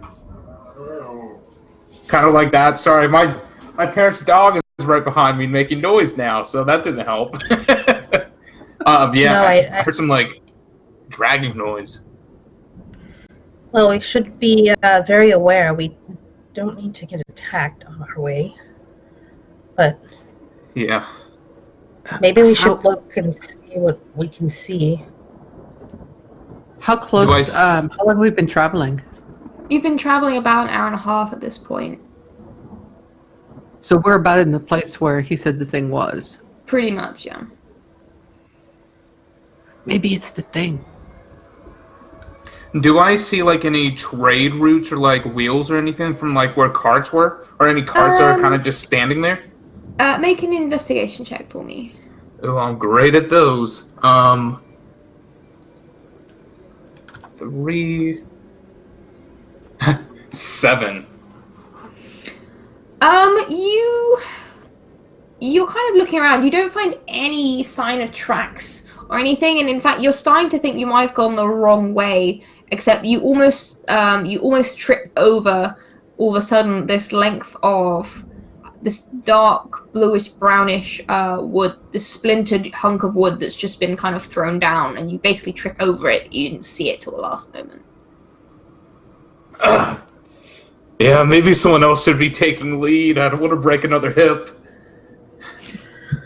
Well, maybe Bobcat could spider over yonder and see what Bobcat can see, and come back and either point its little tentacles in that direction, or not, and, you know, follow the spider.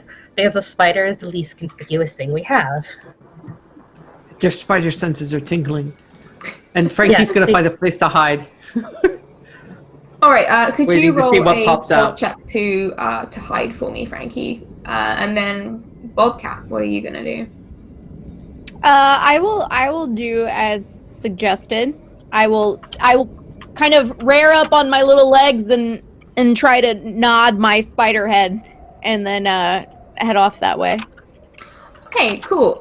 Could you please 21 stealth. All right, yeah, you kind of hunker down behind one of these stalagmites, and you reckon you're pretty well hidden. In fact, I don't think anyone has high enough passive perception to possibly see you right now. So Frankie just melts into the darkness. Bobcat, could you please roll me a stealth check as well with your spidey stats? Yeah. Oh. You probably got a fairly high dex as the spider. Spider stats is probably not the appropriate thing to Google. Sorry.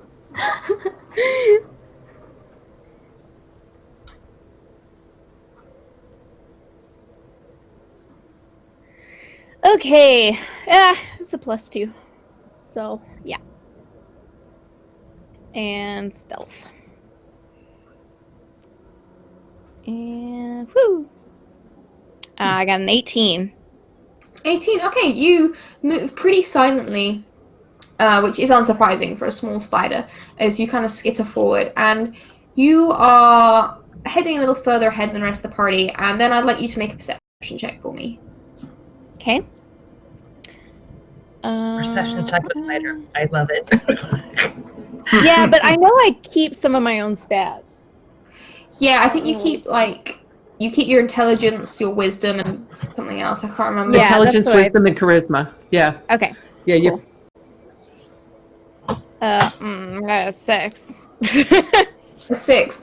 You're crawling for a little while, and you're like, this is weird. I haven't found anything. And then it dawns on you that you've crawled a little bit higher, and you have a slight better vantage point. And then you look down between your little spider feet, and you realize that you are standing on what seems to be the bleached skeleton of, the bleached kind of carapace of some kind of large centipede-style creature.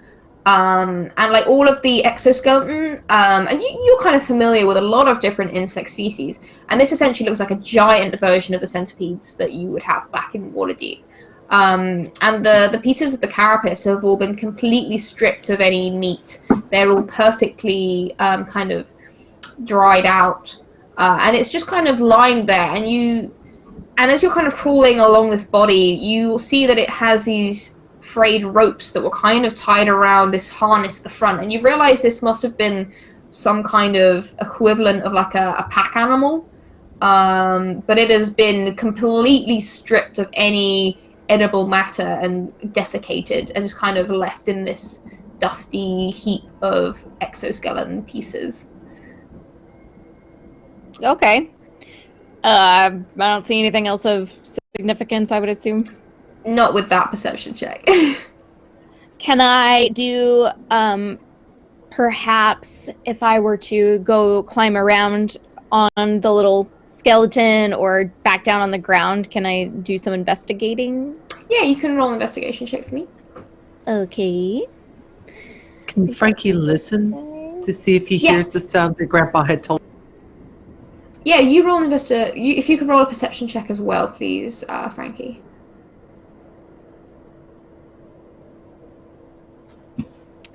Five. 14. No. Okay, with a 14, you are crawling around on the ground, and you're probably about 50 feet ahead of the others at this point. And as you're crawling, you feel you have very sensitive feet as a spider, and you feel rather than see as you step into a damp patch, and you kind of you take kind of a look at it. You take a step back, and you see that it's almost a damp trail that now you can investigate it properly. Smells faintly of kind of rot and decay, and it's leading from where you're standing off to the side towards where the cover of kind of rocks and stones and stalagmites is. And you can kind of, there seem to be like little globules of rotting plant matter and kind of in this kind of gooey, sticky trail that's been left behind. Okay. I will skitter back over to them and pick up one of my little spider paws and just kind of point. Did you find So anything? Morgan was. So I saw Morgan had kind of figured out how it would work. So she kind of realizes they got to go that way. All right. Yeah, and I take them to the little path. And they come across it. Point at like, the path. Okay. Sticky path. So, what is everyone's passive perception, please, before I do this? 16. Frankie's is 13. 15. And Bobcat? What was it? I'm sorry. That's right, passive perception. Passive perception. Oh, that is, I think, 14. Yeah. Okay, so a total of I think none of you had one lower than 12, so all of you... I had 16. Oh, wait, no. Never mind. Yeah, none of you had lower than 12, so all of you suddenly hear again, once you reach this trail, this kind of sound as something very heavy moves around the back of your party, and you all notice it just in time to turn around, and you see this enormous hulking mass of what looks like kind of sodden, rotted plant material and kind of jelly-like just decay and rot that's forming this enormous amorphous creature that's just dragging this bulk along through the tunnels, and it almost fills the tunnels. It's so massive, but you get the impression that it was kind of pressed against the side, waiting for you to pass so it could try and pounce. However, you managed to catch it just in time, but it is bearing down on all of you. So could I please get everyone to roll initiative for me? Whoa, let's do this. Mm-hmm.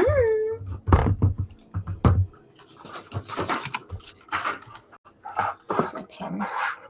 Okay. I had to do this too. Ha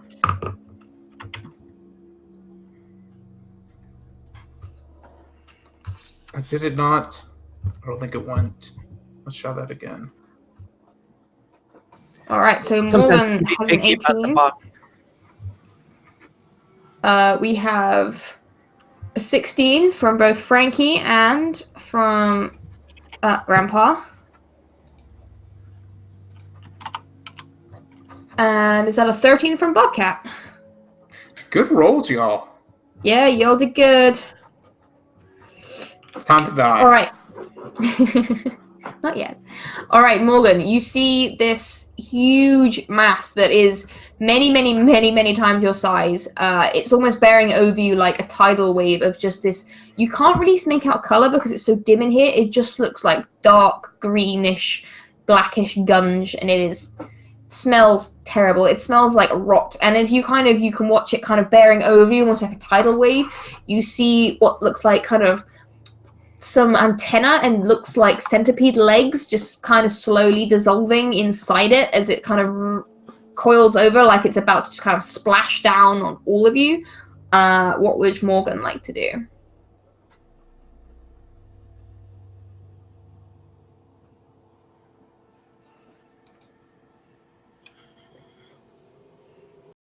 Okay. And what to do about it. Sorry, had to think a second. I am going to cast Bless on my party because I feel like they need a buff. Okay, everyone, you have Bless on you. Please remember this because I probably won't.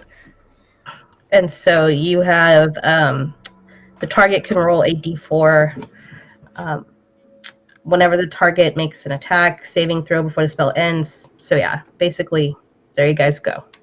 You've been blessed. All right, do you have any bonus actions you'd like to make? Or movement? I'm going to move into a attack position, and pull out my my crossbow.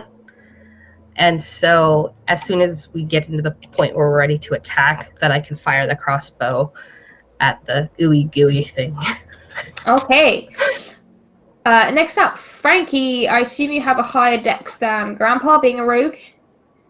Yeah, dex of 4. Yeah, I have a Go dex. Frankie! I have Frankie a is one of my favorites I have now. a 6 to dex. So All right, Frankie's up next. This thing is bearing down upon you, and you, from this angle, you can see what looks like some kind of humanoid skull with most of the flesh on, like, at least some of the tendons are still attached. Most of the flesh has kind of been dissolved away.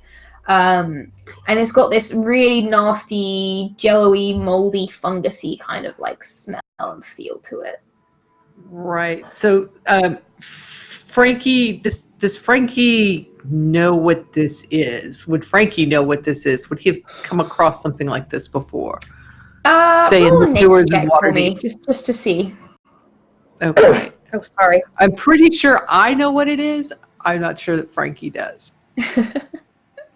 That is a 19 straight up. Ooh, okay, so yes, you saw this once before. Maybe at some point you tangled with maybe the Xanathar Guild and ended up in their neck of the woods. And they employ some more nasty beasties from time to time. You recognize this as a much bigger version of a shambling mound that you once encountered in the sewers of Waterdeep. Excellent.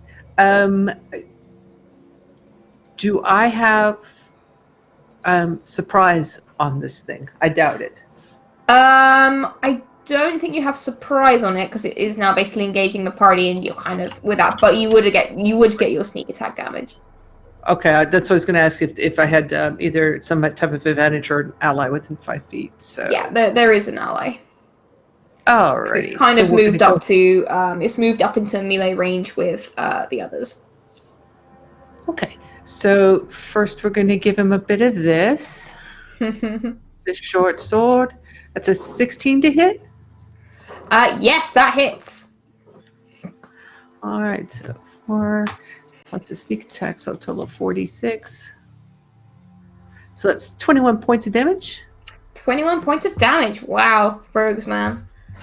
Yep. And then he'll go ahead and do a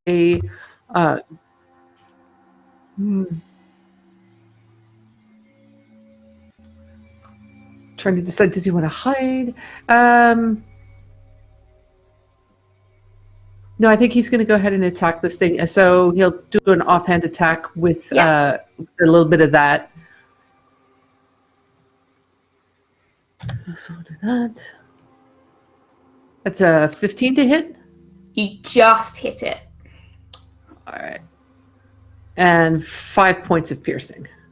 Amazing. So you go in with both these slashes and you manage to chop off and it kind of comes away. You know, like those really awful looking aspic jello style puddings with like salad in them that have, been memed a lot lately.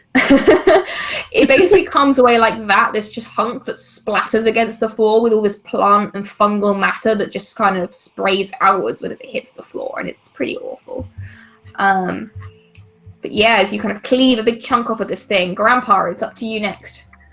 So Grandpa's about to go through and throw some holy water up into the air to cast a bless, but seeing Morgan do that right then, I'm just like, okay, I like this. This is good. This is good. So instead, he puts away the holy water, and you just hear a bell ring as he casts Toll the Dead on this monstrosity. Amazing. And I believe I make a saving throw of what kind? You make a wisdom saving throw. DC 14. Okay. I love Toll the Dead. Oh, 13. That does not pass. There we go. It It hasn't has been been damaged. It has been damaged. All right, so which one is the D12 on this one? It should be the second one on the right on that little pile of Yeah, dice. it's right next to the D20. Okay. That is 7 points of necrotic damage. It's just a big bell just ding out of nowhere.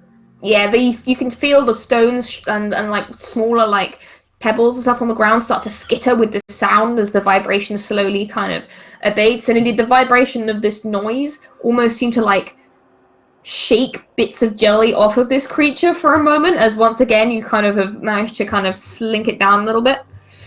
All right. Am I within melee of him? Like, can I go on move towards the back of the group? Yes, at the moment you are within melee, so if you try to kind of leave that without taking the disengage action, you will have an attack of opportunity against you. Let's stay where I'm at. Okay. Any other thing you'd like to do on your turn? Just look really angry at it. That's it. You can't really see a face to look angry at, but you like to think it got the message. Next up is Bobcat. You are still a little Pida.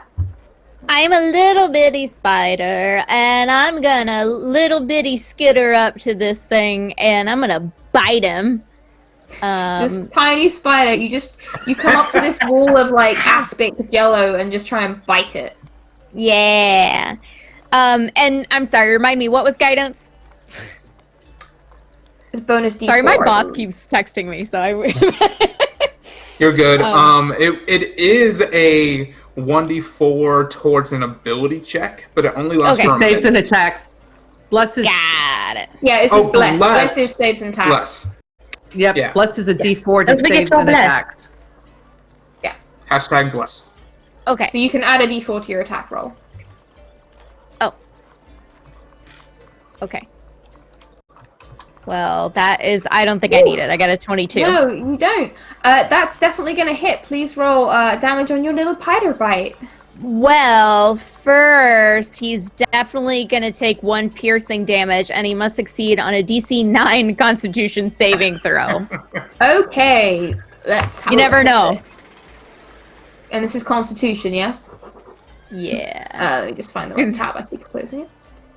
Okay. Let me just... It does succeed, unfortunately. All right. Well, I did 1 point of piercing damage with my little Woo! jumpers. Nice. All right, then I'm next gonna- up. I'm gonna Oh. skitter, not away, because I know that he could attack me, but like to whatever part of it seems like it's not gonna pay attention to me, because I'm real small. So I'm You're gonna go very like, small. I want to hide behind its own self. Yeah, you kind of... You can kind of skitter around. Are you leaving its melee range? No. I don't want to leave it because I know it will Okay. attack me. I want to stay close, but I want to like get out of its line of sight, if that makes sense.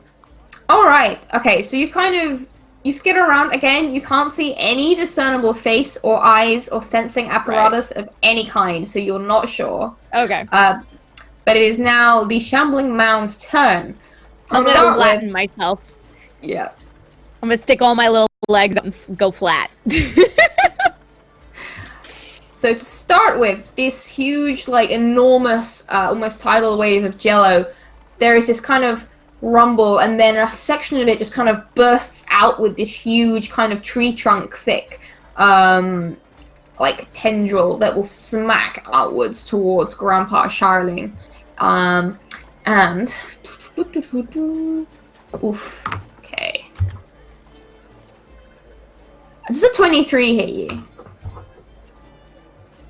For who? You. Oh, hey, yeah, it hits on the shield, but just goes right past him. It hits. Yeah, so this thing wallops into you. You have your shield raised, but it doesn't matter. It just goes around the shield, around and kind of covers you, and you are gonna take...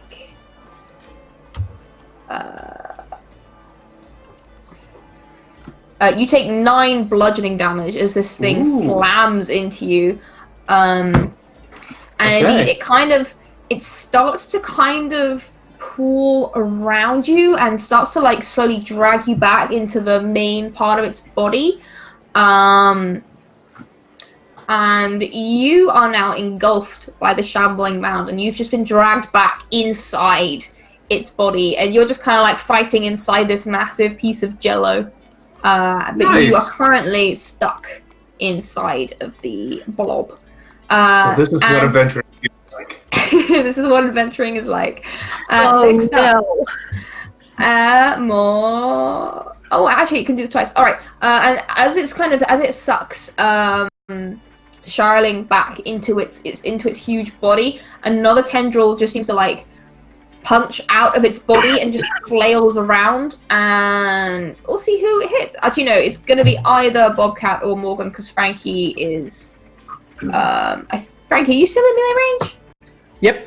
Yeah, Frankie, Okay, because so he could did the other of the you. two hands. I'm gonna roll. I'm just gonna roll a d6. 1, 2, it's Bobcat. 3, 4, it is Frankie, and 5, 6, it is Morgan. Okay, Frankie. It's gonna. This huge arm of jello is just gonna punch out and try and slap you with a 20. That is going to hit. Okay. Don't kill however- another of her characters. Hey, I'm trying to hurt everyone equally. Totally. Uncanny dodge. Now that we're 5th level, yay! Oh, what? Remind me what Uncanny Dodge does? I can use my reaction to have the attack's damage against me. Okay, nice. All right, so let's see how much damage it does first. So you would take a total of 11, so that's halved and rounded down to 5 bludgeoning damage as you are smacked by this huge hunk of jelly. Excellent. But it does not drag you back into its body. It seems it can only really fit one humanoid kind of inside its form at once. As we go back up to Morgan. Okay, so now Morgan is a little less than thrilled that all of her friends are getting hurt, or at least she can no longer see them. And so she, at this point, kind of drops her bow, and she pulls out her hand to do a where did it go? Guiding bolt. And the guiding bolt is going to be at some level that I need to click on here. It's going to be at level 3. So I'm going to roll here to see if I can hit that thing. 16. All right. Yep, that's going to hit. Please roll your damage for guiding bolt. 6d6. Oof. Yep. And I believe the next attack has advantage, yes? Yes. So it's this. Let me get it here. The square. It has the advantage. And let's see. I left click it, and I roll it. That's so funny. It has 2, 3, 4, 5, but no 6. Okay, so what's your damage total? Oh, wait, you haven't rolled it. There it is. No. There's And then 12 1 more. plus 1 more. Mm-hmm. Yeah. 2. So. Okay, 14 damage as this bright gold of... what does it look like as this guiding bolt strikes the shambling mound?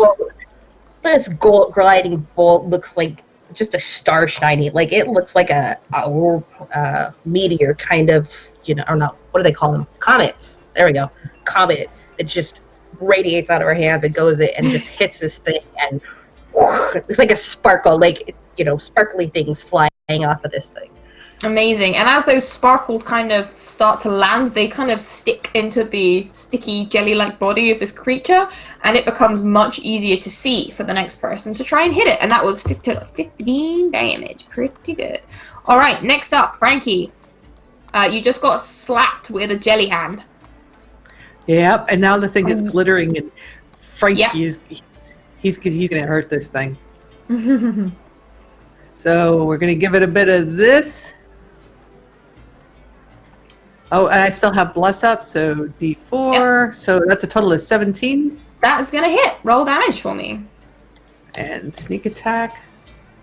Oops. Yeah. What am I doing here? There we go. That's what I'm doing. No. Okay. Come on, fingers. I know how to work a mouse. Honest.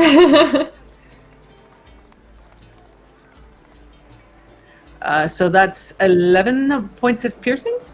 Nice. 11 points of piercing damage as you slice off another hunk of jello. All right, and then he's going to go ahead and use his offhand, his bonus action for the offhand attack with a bit of that. Mm-hmm.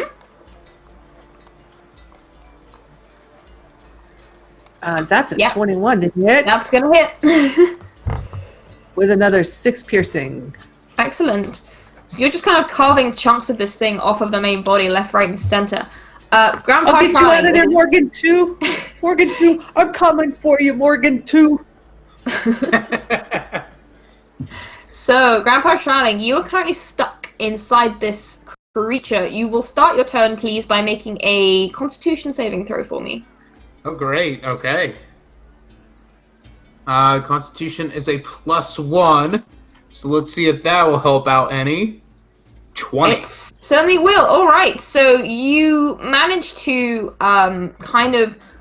This thing is kind of pressing in, trying to almost like crush you with its own kind of jelly-like body as you're inside, but you manage to kind of tough it out, and you kind of manage to resist this awful pressing, squishing feeling. However, that's great. You are also blinded, restrained, and unable to breathe. So if you want to try and break out of this thing, you can try and roll a strength saving throw. Okay, let's go ahead.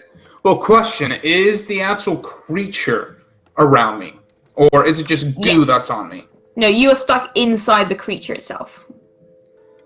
Okay. No, So I'll go ahead and hold my I'll hold my breath for now. I don't want to risk that yet. I'll go ahead and try to squeeze my way out. All right, so roll me a strength saving throw. Okay, and with Bless, does this also add the 1d4? This is, or is that... I think you add the d4 from Bless, yeah. Okay, and this is strength, nothing. Oh, yeah, that's not going to work. No, that's not going to be enough. I mean... Oh, yeah, that's even better. That's a 3. No, so you try and, like, swim your way out of this jelly, but it's too thick, and every time you feel like you're moving, it's like it just sticks you right back in the center of its body again. And that's your action. Do you have any bonus actions you would like to make? I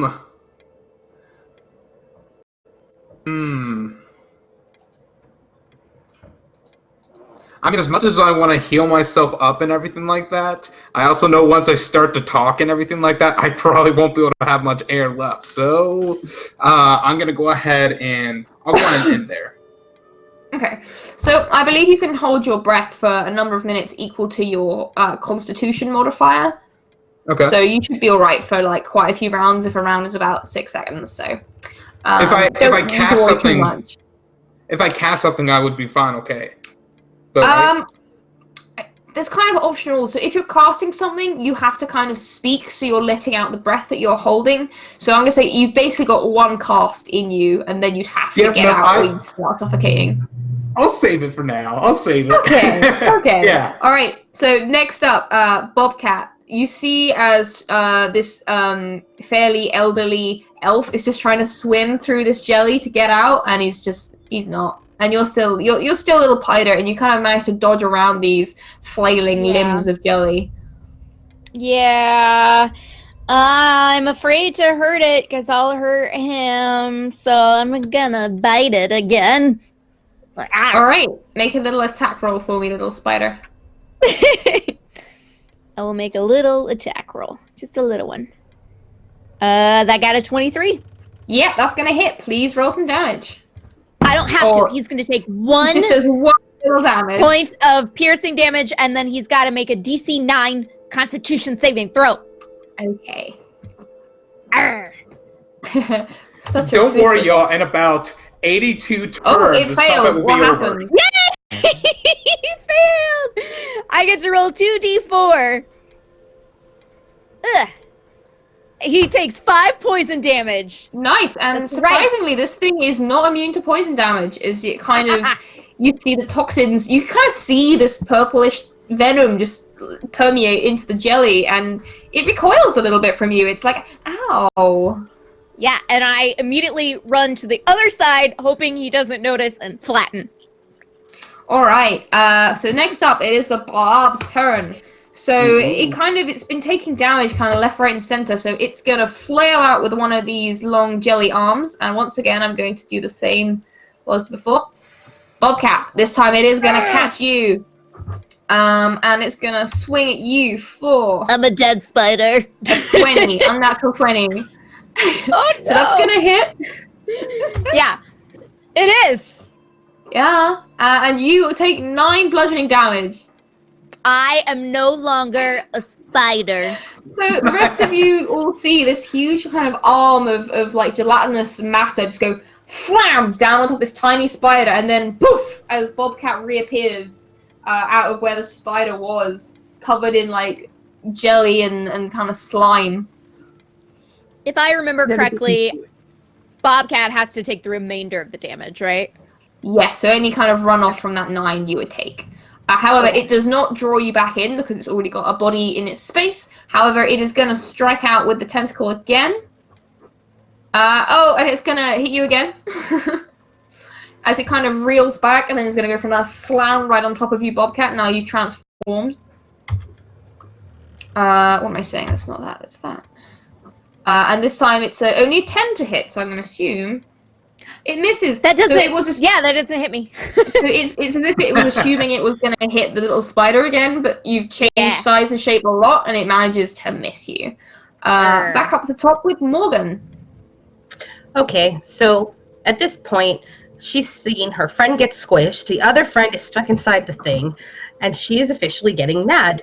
So she's going to use her racial trait of Radiant Soul, which she turns into this big glimmering show of things with big glimmering eyes. She has 2 incorporeal wings like an angel. She does have a flying speed, and once per turn or per attack, a spell deals an additional 5 additional radiant damage. Okay. So she at this point decides to cast where was it? She wants to cast Guiding Bolt again. Nice. At it. And so she's gonna roll a d20. 27. Okay, that's Natural a delicious 20. natural 20. Please roll your damage and double the dice. Double the dice. All right. So she's got, again, this one is now 6 and 6 again. So yeah, if you just 5. roll the 66 and then we'll double it, double the result rather than rolling 12 dice because that's crazy. Oh my god. So 23 and plus 1 more. 1 more d6. Oh my 6. goodness. Plus So what, that's 5. 29 times 2, so what we've got, Plus 5. 58 plus 5. Man. Okay, so that's a total of 62 damage in one pop as this almighty comet meteor that just seems to build up above like wherever you're kind of casting it. Like it's basically like the end of Akira as you fire this at the Shambling Mound and it just goes off with this blinding light, and it's almost like a miniature like bomb going off. Only it makes no noise and it's a beautifully clean explosion that doesn't damage anything but the creature it's trying to hit. And you see like whole chunks of this gelatinous body get like almost burned off or into nothingness as this thing hits. It's still just about there, but it's essentially at this point it's barely enough jelly left to still be holding onto Grandpa Sharling, who is still stuck in probably about a bathtub's worth left of this jelly at this point. The rest of it has just been burned off by this almighty spell. So then, as my bonus action, somewhere, I am going to pull out my my sword, and I am going to hit it. All right. It's called with spiritual weapon. And your floating spectral weapon within the duration lasts until the spell casts, attacking a creature within 5 feet.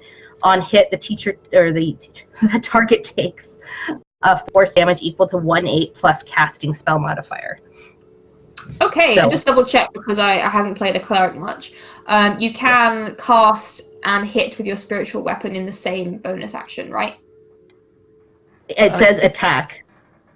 So Right, but it's also a spell. It's a second level spell. And you've already cast a...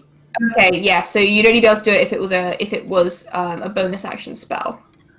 It is a bonus then. action spell. But you've already cast one spell this turn. okay, then I shall not cast a spell, and I shall Alright, not do yeah. a bonus action. I read that wrong. My apologies. That's all right. No worries at all. Thanks, I'm holding Derek. my friend out. No, that's totally fine. Like, I haven't played clerics that much myself, so thought I'd check. All right, so, however, you did, like, shake off pretty much half of its health in one go. So, you see this tiny amount of jelly that's still left is just about holding on to Grandpa Sharling. But, Frankie, it is now your turn. Yeah, and Frankie's just like... He's like, Chloe lady, that's pretty. Oh, and you will get think advantage to hit because another it's got the turn. guiding bolt twinkles on it. Yeah, and so, yeah, he's going to give it some more of this. And that didn't work, so we're going to try that again. That's 17. a 17 to hit. That's going to be enough. All right. 17 plus 4, so 21 altogether of piercing damage. That'll do it. As you strike in with this blade, you definitely manage to avoid Grandpa Sharling, who's still kind of stuck in this I got jelly. you, Morgan, too. But it's almost as if you pierce right to the core of this jelly. That it's almost like you hit a point, and then all of a sudden there is this sucking inward sound, and then this almighty splatter as what's left just kind of bursts, and you're all drenched with this awful smelling moldy, gelatinous material, which just slowly splatters and drips down you and the rocks and the walls, and then goes still. Just like the sewers back home. And you're out of initiative. I gotta Oh, tell that you was guys, messy. dying as a spider is weird. You know, I wanted to you're go and alive. die sometime out here, but this is not where I wanted to die.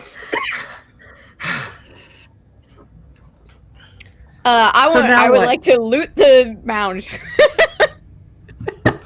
All right, so Oh. you loot the mound. Was anyone else like to also be looking through what's left?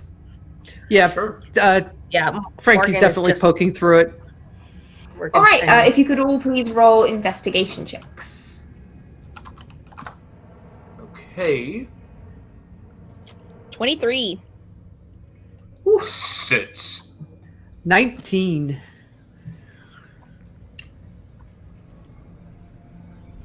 $13. Okay. I feel like Grandpa's just on the side panting the entire time while the young ones are over Yeah. there trying to look for this stuff. All right, as you're kind of rummaging through, first up, Morgan, you find what seems to be a large, steel shield that's been very elegantly engraved to the point that it's very, very finely crafted, almost like glowing, and because it's been inside this slightly acidic gelatinous cube, it's actually been like cleaned to perfection. And you have this very beautiful silvery shield, and it's just like a normal shield, but it's very fine make, and you reckon it would be worth quite a lot of money. Yes. Let's see. I take it out and hold it and clean it and dust it off and kiki. Okay, Frankie, is you're also kind of rifling through, and like it's slimy work. It's not very pleasant, and this kind of slime leaves your hands kind of like tingling after you look through it. It's got this nasty, slightly acidic kind of feel to it. And as you are, as you're kind of searching through, your hand brushes up against something smooth, and you pull out what looks to be a small vial of a kind of caramel brown liquid that actually has about the consistency of like fresh caramel. But you're not necessarily sure what it does, but it seems to be some kind of potion. So while they're going through and doing all that stuff, can Grandpa Murphy be just sitting there, take about 10 minutes and cast Prayer of Healing? Yeah, of course you can. Let everyone know Okay. how much they get back. Yeah, I don't know if anyone Thank you. else took damage, but Yeah, Frankie took a little bit. okay. He's looking at this bottle. He's like shaking it. We're gonna have ice cream sundaes. He tucks it away into a pocket. As for Bobcat, you are looking through and you find what's left of some kind of book. And as you look at it, you see it's got this kind of... The only reason it survived is it has this kind of leather cover, which hasn't been eaten away by the acidic material. Most of the pages have been destroyed. However, you notice that the front is embossed with the same logo that hangs outside the shop belonging to Bromley the Durgar. And you reckon that this would probably be adequate proof that you have kind of to back up your story of kind of dealing with the problem. Okay, So perfect. I everyone will gets pocket back. that. Everyone gets back 15 points of healing Ooh. if you took any damage. Nice. Nice. And as you Much and the last thing for the is win. between you, as the rest of you are looking through this, between you would probably find about 100 golds worth of kind of silvers and golds and like a few semi-precious stones, just all kind of strewn where this kind of jelly-like substance would have collapsed. You do notice that it's minted with a different pattern to what you're familiar with Waterdavian gold. You can't quite see what it is in this light, but it seems still like acceptable gold nonetheless.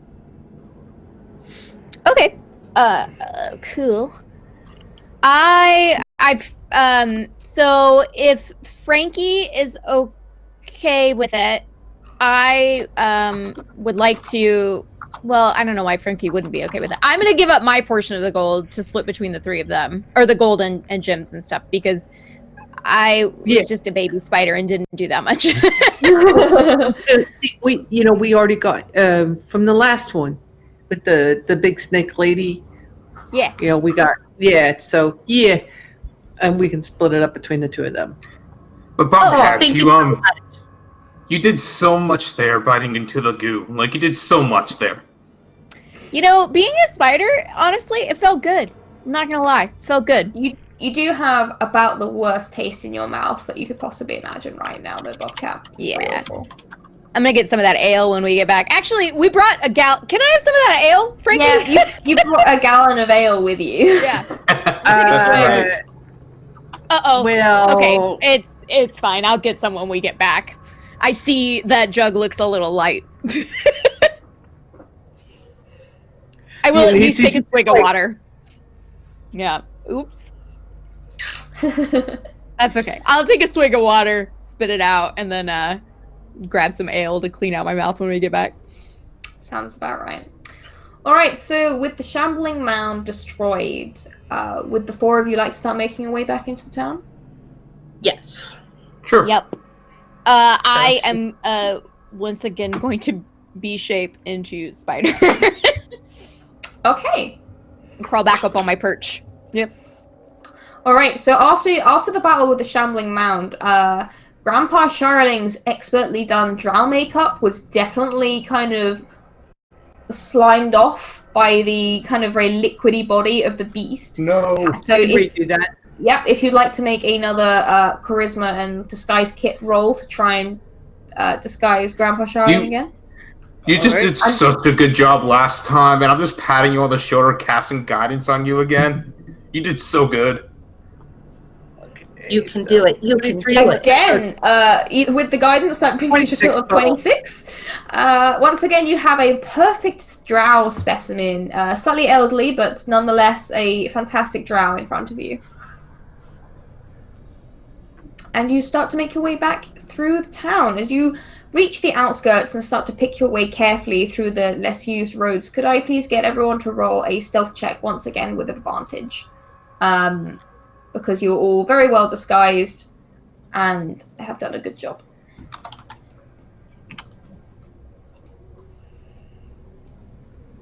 Ooh. Oof. Okay, thankfully, in part thanks to Frankie, your party average is above what you needed.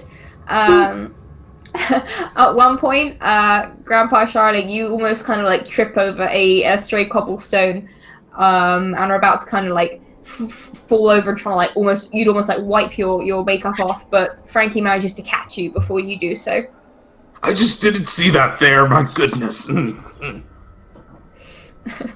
And you manage to kind of pick your way through the houses and shops and bars until you find your way back to Bromley's grocery and corner shop. I'm gonna, as a spider, point at the door. Oh, Frankie will open it for you. That's a door. Good job.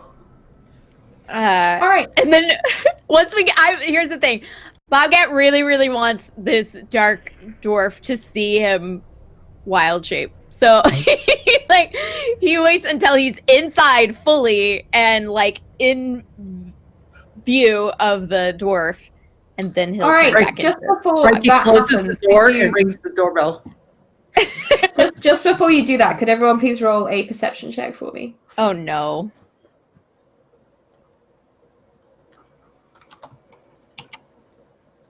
Nine for Frankie. Ooh, 23. 22. Mm-hmm. Nice. Team Spider and 15. Elf go. Okay, so this actually works out quite well. Everyone apart from Frankie, which is probably just about right, as Frankie opens the door wide, you all see that there are two dark elves in these silver and purple robes talking to Bromley behind the counter. And they're speaking with imperial kind of hushed tones in Undercommon, and Bromley is kind of speaking back in a very assuring voice.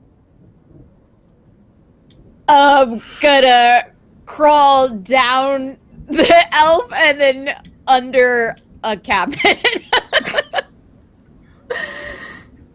Frankie opens the door and he's like,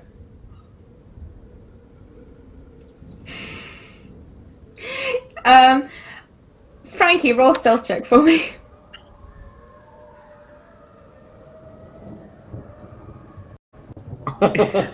Thank goodness for that plus 10 modifier you have. The elves are quite intent in conversation, but as they're speaking to Bromley, you see the Durgar, he notices you're there, and just kind of, with his eyes, kind of just like flicks, as if to say, like, get out. Oh, well, he gets to have his emotions calmed if he's going to do that. Frankie's going to just kind of pout, and he's going to turn and grab everybody and go, we gotta go, and walk everybody back out. I as a spider am gonna stay in the shop under a cabinet because I want to listen in on what they're saying. I know they're speaking Undercommon, but if I can pick up on tone or anything like that, would be cool. Okay, so the rest of the three of you manage just to kind of like sidle out of the shop before these. You see, Bobcat, you see that the two dark elves do look up, but by this point they've managed to just about squeeze shut the door behind them. And then they turn back to Bromley. They don't look angry as such. They just look like it's from the tone of the voices, it sounds like they're questioning him. They aren't being harsh, they aren't being rough, they aren't really bullying him, but they're just asking their questions calmly. And one of them, you can kind of see just this very slight kind of like sneering. If anything, it's as if they're kind of, they know that they have some kind of higher power, like kind of that they are in the position of power in this conversation. But are they? Do they appear to be in the religious group cult? Yeah, thing, they are wearing normal? they are wearing these kind of robes that you saw on your way out of the city that they seem to travel around in. Like usually it's groups of 4, but you have seen a few pairs that go around. But they do seem satisfied by what Bromley has to say and start to head towards the door. What are the rest of you doing? I'm trying to stay out of the way where they, because that's the only door, right? They can only go in one door now. Yeah, there's only like the one way out. But there is, like you say, there's the alley kind of nearby the shop that you came out of. So I kind of wandered, tried to stay in the alley away from the shop to avoid troublesome things going on. Yeah, Frankie's hiding and keeping an eye on the door because he will realize that Mr. Bobcat's not with them because he doesn't see the spider on Morgan too. All right, so you duck around the corner. You duck around the corner into this alleyway and just keep yourselves quiet and hidden. And you see that the dark elves leave the shop. They kind of close the door behind them. You hear like the tingle of the bell. And then thankfully they start to head off in the opposite direction so they don't walk past your alleyway. And after like a few minutes, they've turned around a corner and they are now out of sight. Frankie's like, come on. Let's go. Should we go? Yeah, let's get in there and talk to our guy. Okay, you sneak out from behind the corner and you manage to quickly make your way into the door through the shop. And Bobcat, you're still in there in spider form. As soon as they left, Bromley kind of shook his head and kind of went back to organizing his desk space. Yeah, because he didn't know I was in there, right? No, he didn't know that you were. Okay. Once I see them come inside and they seem safe, I'm gonna unwild shape. Okay, so you change from spider into your regular human self, and you see Bromley do a double take and kind of like, I thought you might have been one of those types, but it's not something I see very often around these parts. Not a lot of druids around here. Yeah, it's impressive. Course, it's impressive, it's right? Quite something. Yeah. And a spider is a good choice of form. That must have helped you kind of slip by a little bit. Yeah, so it did. We killed the thing. Yeah. Oh yeah, right. Back to the point. As you can tell with all my ruined clothing and the thing I just got, like the thing gets destroyed. I will pull out the book and I'll show it to him. I say, we found this inside the thing. By the way, it was like a shambling mound, kind of a gross goo creature. Excellent. Well, thank you. That is It got certainly eaten by a fireball. well. That is certainly enough proof that I need. I will, of course. I'll report the activity of shambling mounds to the City Watch. I'm not sure they'll do very much, but it's worth doing anyway. I thank you very much for your service. I will be taking back the Hat of Disguises now if you are finished with it, yes? Here you go. Absolutely. Thank Yeah, you. when he takes it, he kind of checks it over, satisfied that you haven't, flicks a few little bits of kind of jelly off of it, and then puts it behind the counter. Alright, now I do believe I gave you my word I'd help you get home, yes. Yeah. Yeah. Alright, do you Wait, have... What about our gems? Well, you paid to hire the hat. It I wasn't thought like we a were just- deposit. No, I thought you we should were have said it was a trading. deposit if it was a deposit. No, you I paid thought for I the hire. did. It's He said fine. it was I don't for care rent. that much, but I thought I was clear. It's fine. Bobcat doesn't care, but he just likes them. Well, let's just focus on getting you home for now, shall we? Now, yeah, that's do good. you have the portal for the plane you want to travel to? I guess would that be the secret card?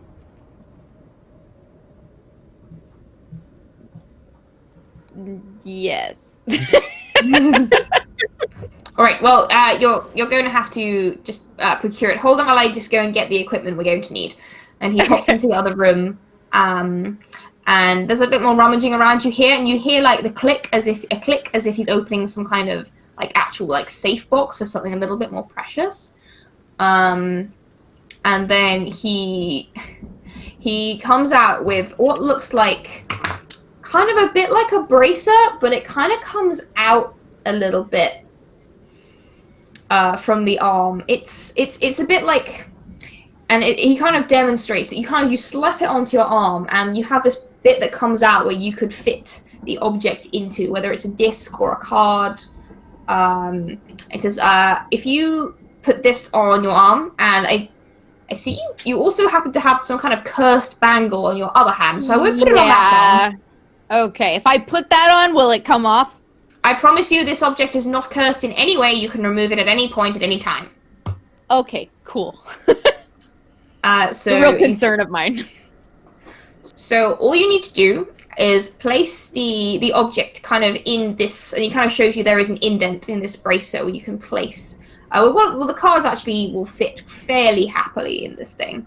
It's like you one of get the those impression- wristbands you could put your cell phone in so for when you go running and stuff. Yeah. It looks pretty jock, to be honest. So all you need to do is you just slide it in there, and it will resonate with any enchantment magic that is imbuing the object, and essentially allow that magic to be released without a specific command word or attunement. Yes? Yes. All right. Well, there's only one way. Let's try it out to see if it works. Okay. I'll put it on. Okay, and it's quite heavy. You feel like if you were gonna like fight, you wouldn't want to wear this in a battle because it's quite unwieldy and would probably slow you down. So it's quite a situational thing. But you slip the seeker card kind of into this kind of groove, into this like holding area inside this bracer. And the bracer. So he's saying though, wait, I want to make sure I understand. He's saying that anything that has some sort of magical whatever, like I could put the spider necklace there and I could use it. I mean, technically, you can already use the spider necklace fine because it's like a very simple magical item. But you said I had to cast Identify to figure out how to activate it. I mean, technically, you don't necessarily know how the spider climb works yet. You know it does something, but you haven't had it identified. But putting it on that thing won't let it work. You said I could do it without having like a command word or whatever. Yeah. So like the necklace of spider climb is just a really simple magic item. You put it on, and if you try and run up a wall, you can like use one of the charges to activate it, basically as you want to. But you don't necessarily know that that's what it does yet because you haven't had it identified. Mm-hmm. Okay. You just know it's a spider necklace that has some kind of arcane aura about it. Yeah, I know. I'm just saying you said that if you put the thing on your arm, you can put stuff in that little slot and then it'll let you activate it without having knowledge. So essentially what you could do is you could just stick the necklace in there, activate it without knowing what it will do, and it will just do the thing. Okay. But as soon as you have that necklace identified, you'll know that you can just basically use it at will, whereas the cards are a bit more complicated. Yeah. I'm less worried about the necklace, and I just want to verify that it's like for anything. It's for anything. It'll work for pretty much anything. Okay. Yeah. Okay. So you slide in the Seeker card into the indent in this bracer, and the bracer starts to glow this kind of bluish turquoise green that is very much the color of this particular card itself. And indeed, as you hold your hand out in front of you, there is a glow in front of you. In fact, there is Bromley kind of urges you to step back a little bit because there's just this large glowing almost amorphous shape starting to take form right in front of you, and he kind of urges you to use a bit more space with you. But slowly the light starts to coalesce and the light starts to take form, but it doesn't take the shape of a portal, or it doesn't look like a kind of a doorway or anything. In fact, as the light settles, it looks more and more like a humanoid figure. And as the light Morgan Wuggle is like that. It is a similar glow, and as the light starts to dim a little bit, you see that in front of you is standing the individual who inhabits the Seeker card itself. There is an elven-looking humanoid standing about a few inches taller than you, Bobcat, in front of you, and he is dressed in these very fine but very lightweight and almost like very flowing, almost Grecian robes of blue and green and gold, and he has this very, very dark, very richly tanned skin, and fairly kind of smooth, very, very, very close cut black hair on his head. And you see that his eyes, which are kind of gold, are kind of like flabbergasted for a moment, and he just kind of is looking down like his hands, these kind of these very, very smooth hands, and he looks up at you and down at his hands again, and was like, I did not expect to be called upon from the cards so soon. What have you done to achieve this? And then before you can answer, he steps forwards and he embraces you. Oh, I hug back. But like confusedly, like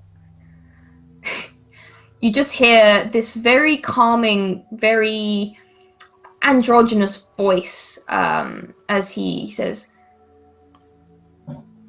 I can't believe how far you've come. I was honestly, I was frightened for you. I didn't know what would happen. I did not want to see you hurt. You look after your friends. You take care of others, and I respect that for you. I wanted to see you succeed. I'm only pleased that I have been released so that I might help you find a way home. Cool. You know, I've only got like 3 of the cards, right? Well, that's 3 more than you had a few days ago, and if you have anything, you have time. Oh, I thought we had no time. Okay. Cool. I'm confused. Can you say Pepper? Can I say... I'm afraid my own magical capabilities are limited. In fact, I cannot manifest outside of the card for very long. I assume it is this device that you have that has allowed me to be... thing. Yeah, so he gave me this thing. Yes, Where did you come from? Where did you come from? We were just trying to get back to Waterdeep. I am the aspect of the prime material plane's magic. I was sealed inside that card and given, I suppose you could call it, a semblance of life, so that I would be able to open portals for the wielder of the card and allow them to travel between the planes of existence. I can take you home, but after doing that, my own magical power will be drained, and I will be unable to perform this power for you again for some time. And indeed, I myself will disappear until you are able to awaken me from the card once more. But as I say, I will take some time to recover. But will you be okay? Is it gonna hurt you? No, you misunderstand. It won't hurt me. I will simply expend a portion of my own core power in order to create a portal in space. This is how the cards function, you see. Each of us is a custodian of the card that we reside upon. We can use that power to create the portals to the other realms. It takes a huge amount of energy, so we must perform it ourselves. It is not something the user can just achieve themselves. They must be able to. So every card I put in this thing, whatever's on the card is going to pop out of the card and take me somewhere. Not quite. Every card has an aspect, like me, a certain sentience. Some are... I would advise you not to trifle with some. For example, I would advise you not to invoke the Custodian of the Abyss. They are not the most pleasant conversation partner, I can tell you that much. However, if you wish me to take you home, you must allow me to perform the rituals soon. I cannot remain in this. I cannot remain like this in this form for very long before my power is drained, and I will be unable to create the portal for at least another day or two. Let's do that. Let's leave. Let's get out of this place. Yeah. All right. Frankie's placed a stack of gold on the counter while this was happening, and he's now literally... Bromley is just kind of watching all of this, just completely fascinated. But the Seeker is still watching Bobcat. Before we do this, I just want to thank you again for your, I suppose your bravery. You were doing something very noble for your, not just your home, but for your plane and indeed all planes. And I know that you, if anyone, will be able to help your friend return. And I truly believe you can collect the rest of the cards, really. If anyone can, it will be you. Now, if you could all please step back. And you see this young androgynous figure raise one of its palms. And there is this, once again, this glowing bluish-greenish light that starts almost like a swirl and then builds outwards and outwards until very much similar to when you saw the portal being channeled at the bottom of the harbour in Waterdeep to the material plane of water. There is almost like this glowing disc in front of you, filled with swirling blues, greens, golds, browns, all these earthy hues. I suggest you step through quickly. I will follow behind and return to my card, but I cannot sustain it for very long. Through we go. Guys, go. And as they're like going into the thing, I'm just going to turn back real quick and say, Bromley, man, absolute pleasure. We couldn't have done this without you. If you're ever in Waterdeep, swing by the zoo. I'll hook you up with some free passes and, You see him kind of do this kind of half salute. You know what? Things ain't been so hot down here in the Underdark for a while. Maybe it's about time I take my annual holiday to the top side. Maybe I'll take you up on that offer. Absolutely. Would love to see you. All right, bye. Well, jump in. All right. Does Frankie go through? Oh, yeah. Frankie's going through. He's got like a couple of the leaflets stuck in his mouth because he thinks the kids would like them. And he's literally got his arms wrapped around as many of the kegs, gallon kegs of ale as he can. There's a stack of gold on the counter. And he's like, and they walk through. There's like a pamphlet for a giant spider ride. And yeah. And as you have all passed through, we see the aspect of the Seeker himself slowly kind of close his eyes, and then there is a flash of light, and he is completely gone. Wow. And the rest of you find yourself blinking in the contrast of the bright midday sun of Waterdeep. You are all sprawled out in the dock ward on the cobblestones, and you're just kind of like, you're trying to like come to that. The light is so bright compared to the perpetual dimness of the Underdark, and you're trying to like, your eyesight is just blinking in front of your eyes until you suddenly get this shock of cold as you feel someone like toss a bucket of cold water over all of you, and then you just hear someone passing by laughing about drunks again, and realize that this is definitely Waterdeep, as you can hear the noise of the docks in the harbour. Assholes. Good old home.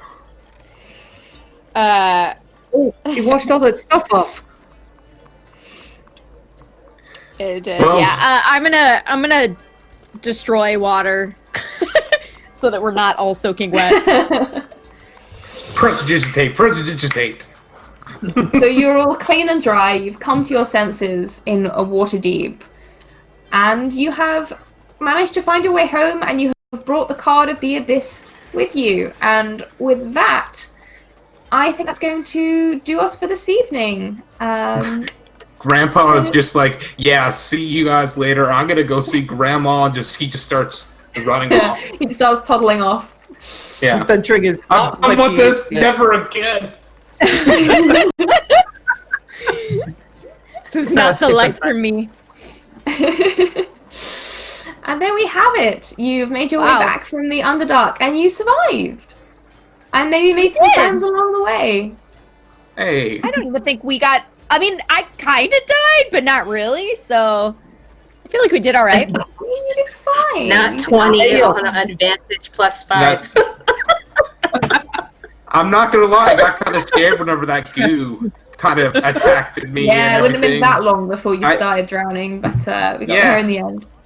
I was getting kind of low health wise. It was fun. All right, so we are pretty much done for this evening. However, we are going to go around the table, and everyone can do plugs, let us know who they are, what they do, and where we can find you. And we'll go anti-clockwise this time, so we're going to start with Sir Raze. Oh, okay. Well, I wasn't prepared for this. But yeah, like I was saying before, I'm Sir Raze.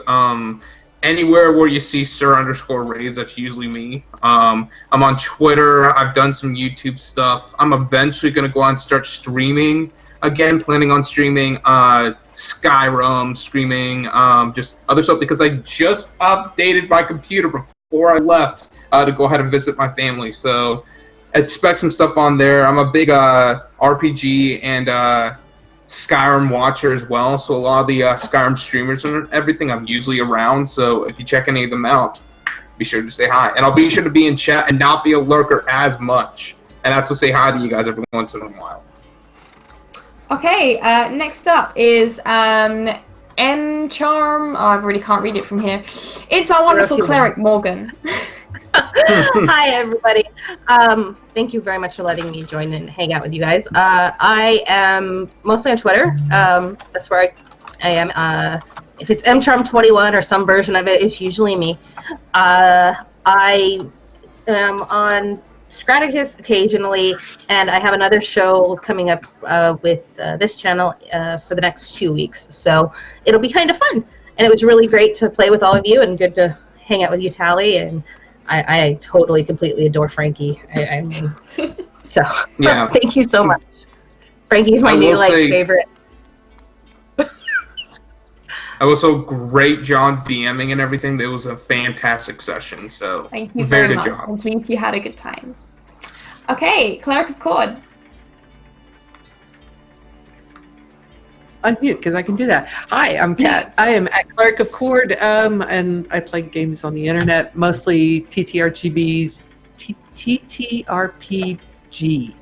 Wow, I need coffee. Say that 5 times. And actually, I'll be Good. back here tomorrow on Encounter Roleplay at 2 p.m. Eastern for our Greyhawk campaign, Basilica of the Cudgel, playing no, not Pepper. That's Birdie. Birdsong Periwinkle. I play a birdie. Birdsong Periwinkle, who is in Oath of the Ancients Paladin. Come join us. We have a lot of fun. We are just actually getting ready to arrive into Greyhawk itself. Mondays, Warhammer 40K. We're using Mutants and Masterminds. Again, 2 p.m. Eastern here on Encounter Roleplay. I've got a pinned tweet. Go check it out.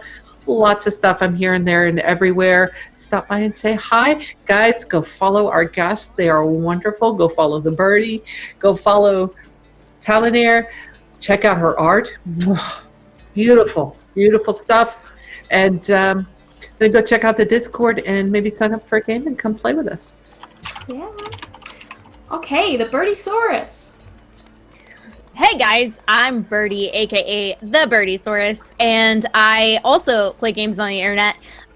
You can find me everywhere on the internet at the Birdiesaurus, but I've got a bunch of stuff coming up on Saturday. I've got a game of Cthulhu Dark at 6 Central on Katie Faze's channel. On Sunday, I've got on Other Doc's channel at 3 o'clock. We're playing Genesis Undone. Monday night, I'll be back here for the Spy game at 7 p.m. Central, and then back here next Thursday for this game. And I've got some other things going on in July, so if you want, you can check out my pinned tweet as well, which I think I need to update because I have more things now. And then on the 21st, we're coming back with the Dominion of Estland on the Riddlings channel. So lots of stuff. I also stream on my own channel, other things. I might stream some Sea of Thieves after this. We'll see. We'll see if we go to the sea. You see? I've been up for like 27 hours, so You should sleep. You need to Nap sleep. time. Crazy burp. It's the sleep time. yeah. I really enjoyed being a spider, also. All right, and that just leaves me. So I am the GM of Deck of Many Worlds. We find episode 5, guys. Everything was conspiring against us to prevent it for so long, but we finally did it. So yay, Even Will didn't want us to get to episode 5 because he was just kept putting episode 3 on the YouTube. Yeah, it's so true. But we did it. And you got out the Underdark, so that's great. And I hope you had a nice time. It was super fun to run like my own little homebrewed town in the Underdark, which was a tourist trap. So that was cool, and I had a great time tonight. So I am at Talanair on Twitter. I post a lot of TTRPG artwork, as well as like other random stuff. In terms of streaming, you can find me on Tuesdays, alternate weeks. Next week, I'll be on the Nerdsmith channel playing Final Rites, which is an all-tiefling campaign set aboard a infernal ship that sails the river Styx, taking lost souls between different planes of existence. So that's great fun. And then other Tuesdays, I'm on Susanna Grace's channel playing The Witcher TTRPG, where I play a very stone-cold bitch of a businesswoman, and she's really hilarious to play, and it's a really fun game. I also have like a project in the works. I'm working on something with kind of Scrap at the moment, which might see the light in the next month or two, so that's super exciting. Until then, yeah, please join us on Thursdays at, again, 5 p.m. EDT for the Deck of Many Worlds. Next week we should be playing as usual, I believe, unless anyone's not here. Nope, I think my core team are good, so that's good. So yeah, next week for Deck of Many Worlds, same time, same place, as the story continues, Pokemon fashion in an episodic way. And we will see you then. So until next time, guys, thank you so much for coming along. We always love to have you here, and it's so much fun just to play with these guys. Guests, you are fantastic. Regular crew, you're always fantastic. So until next time, see you around, everybody. Bye.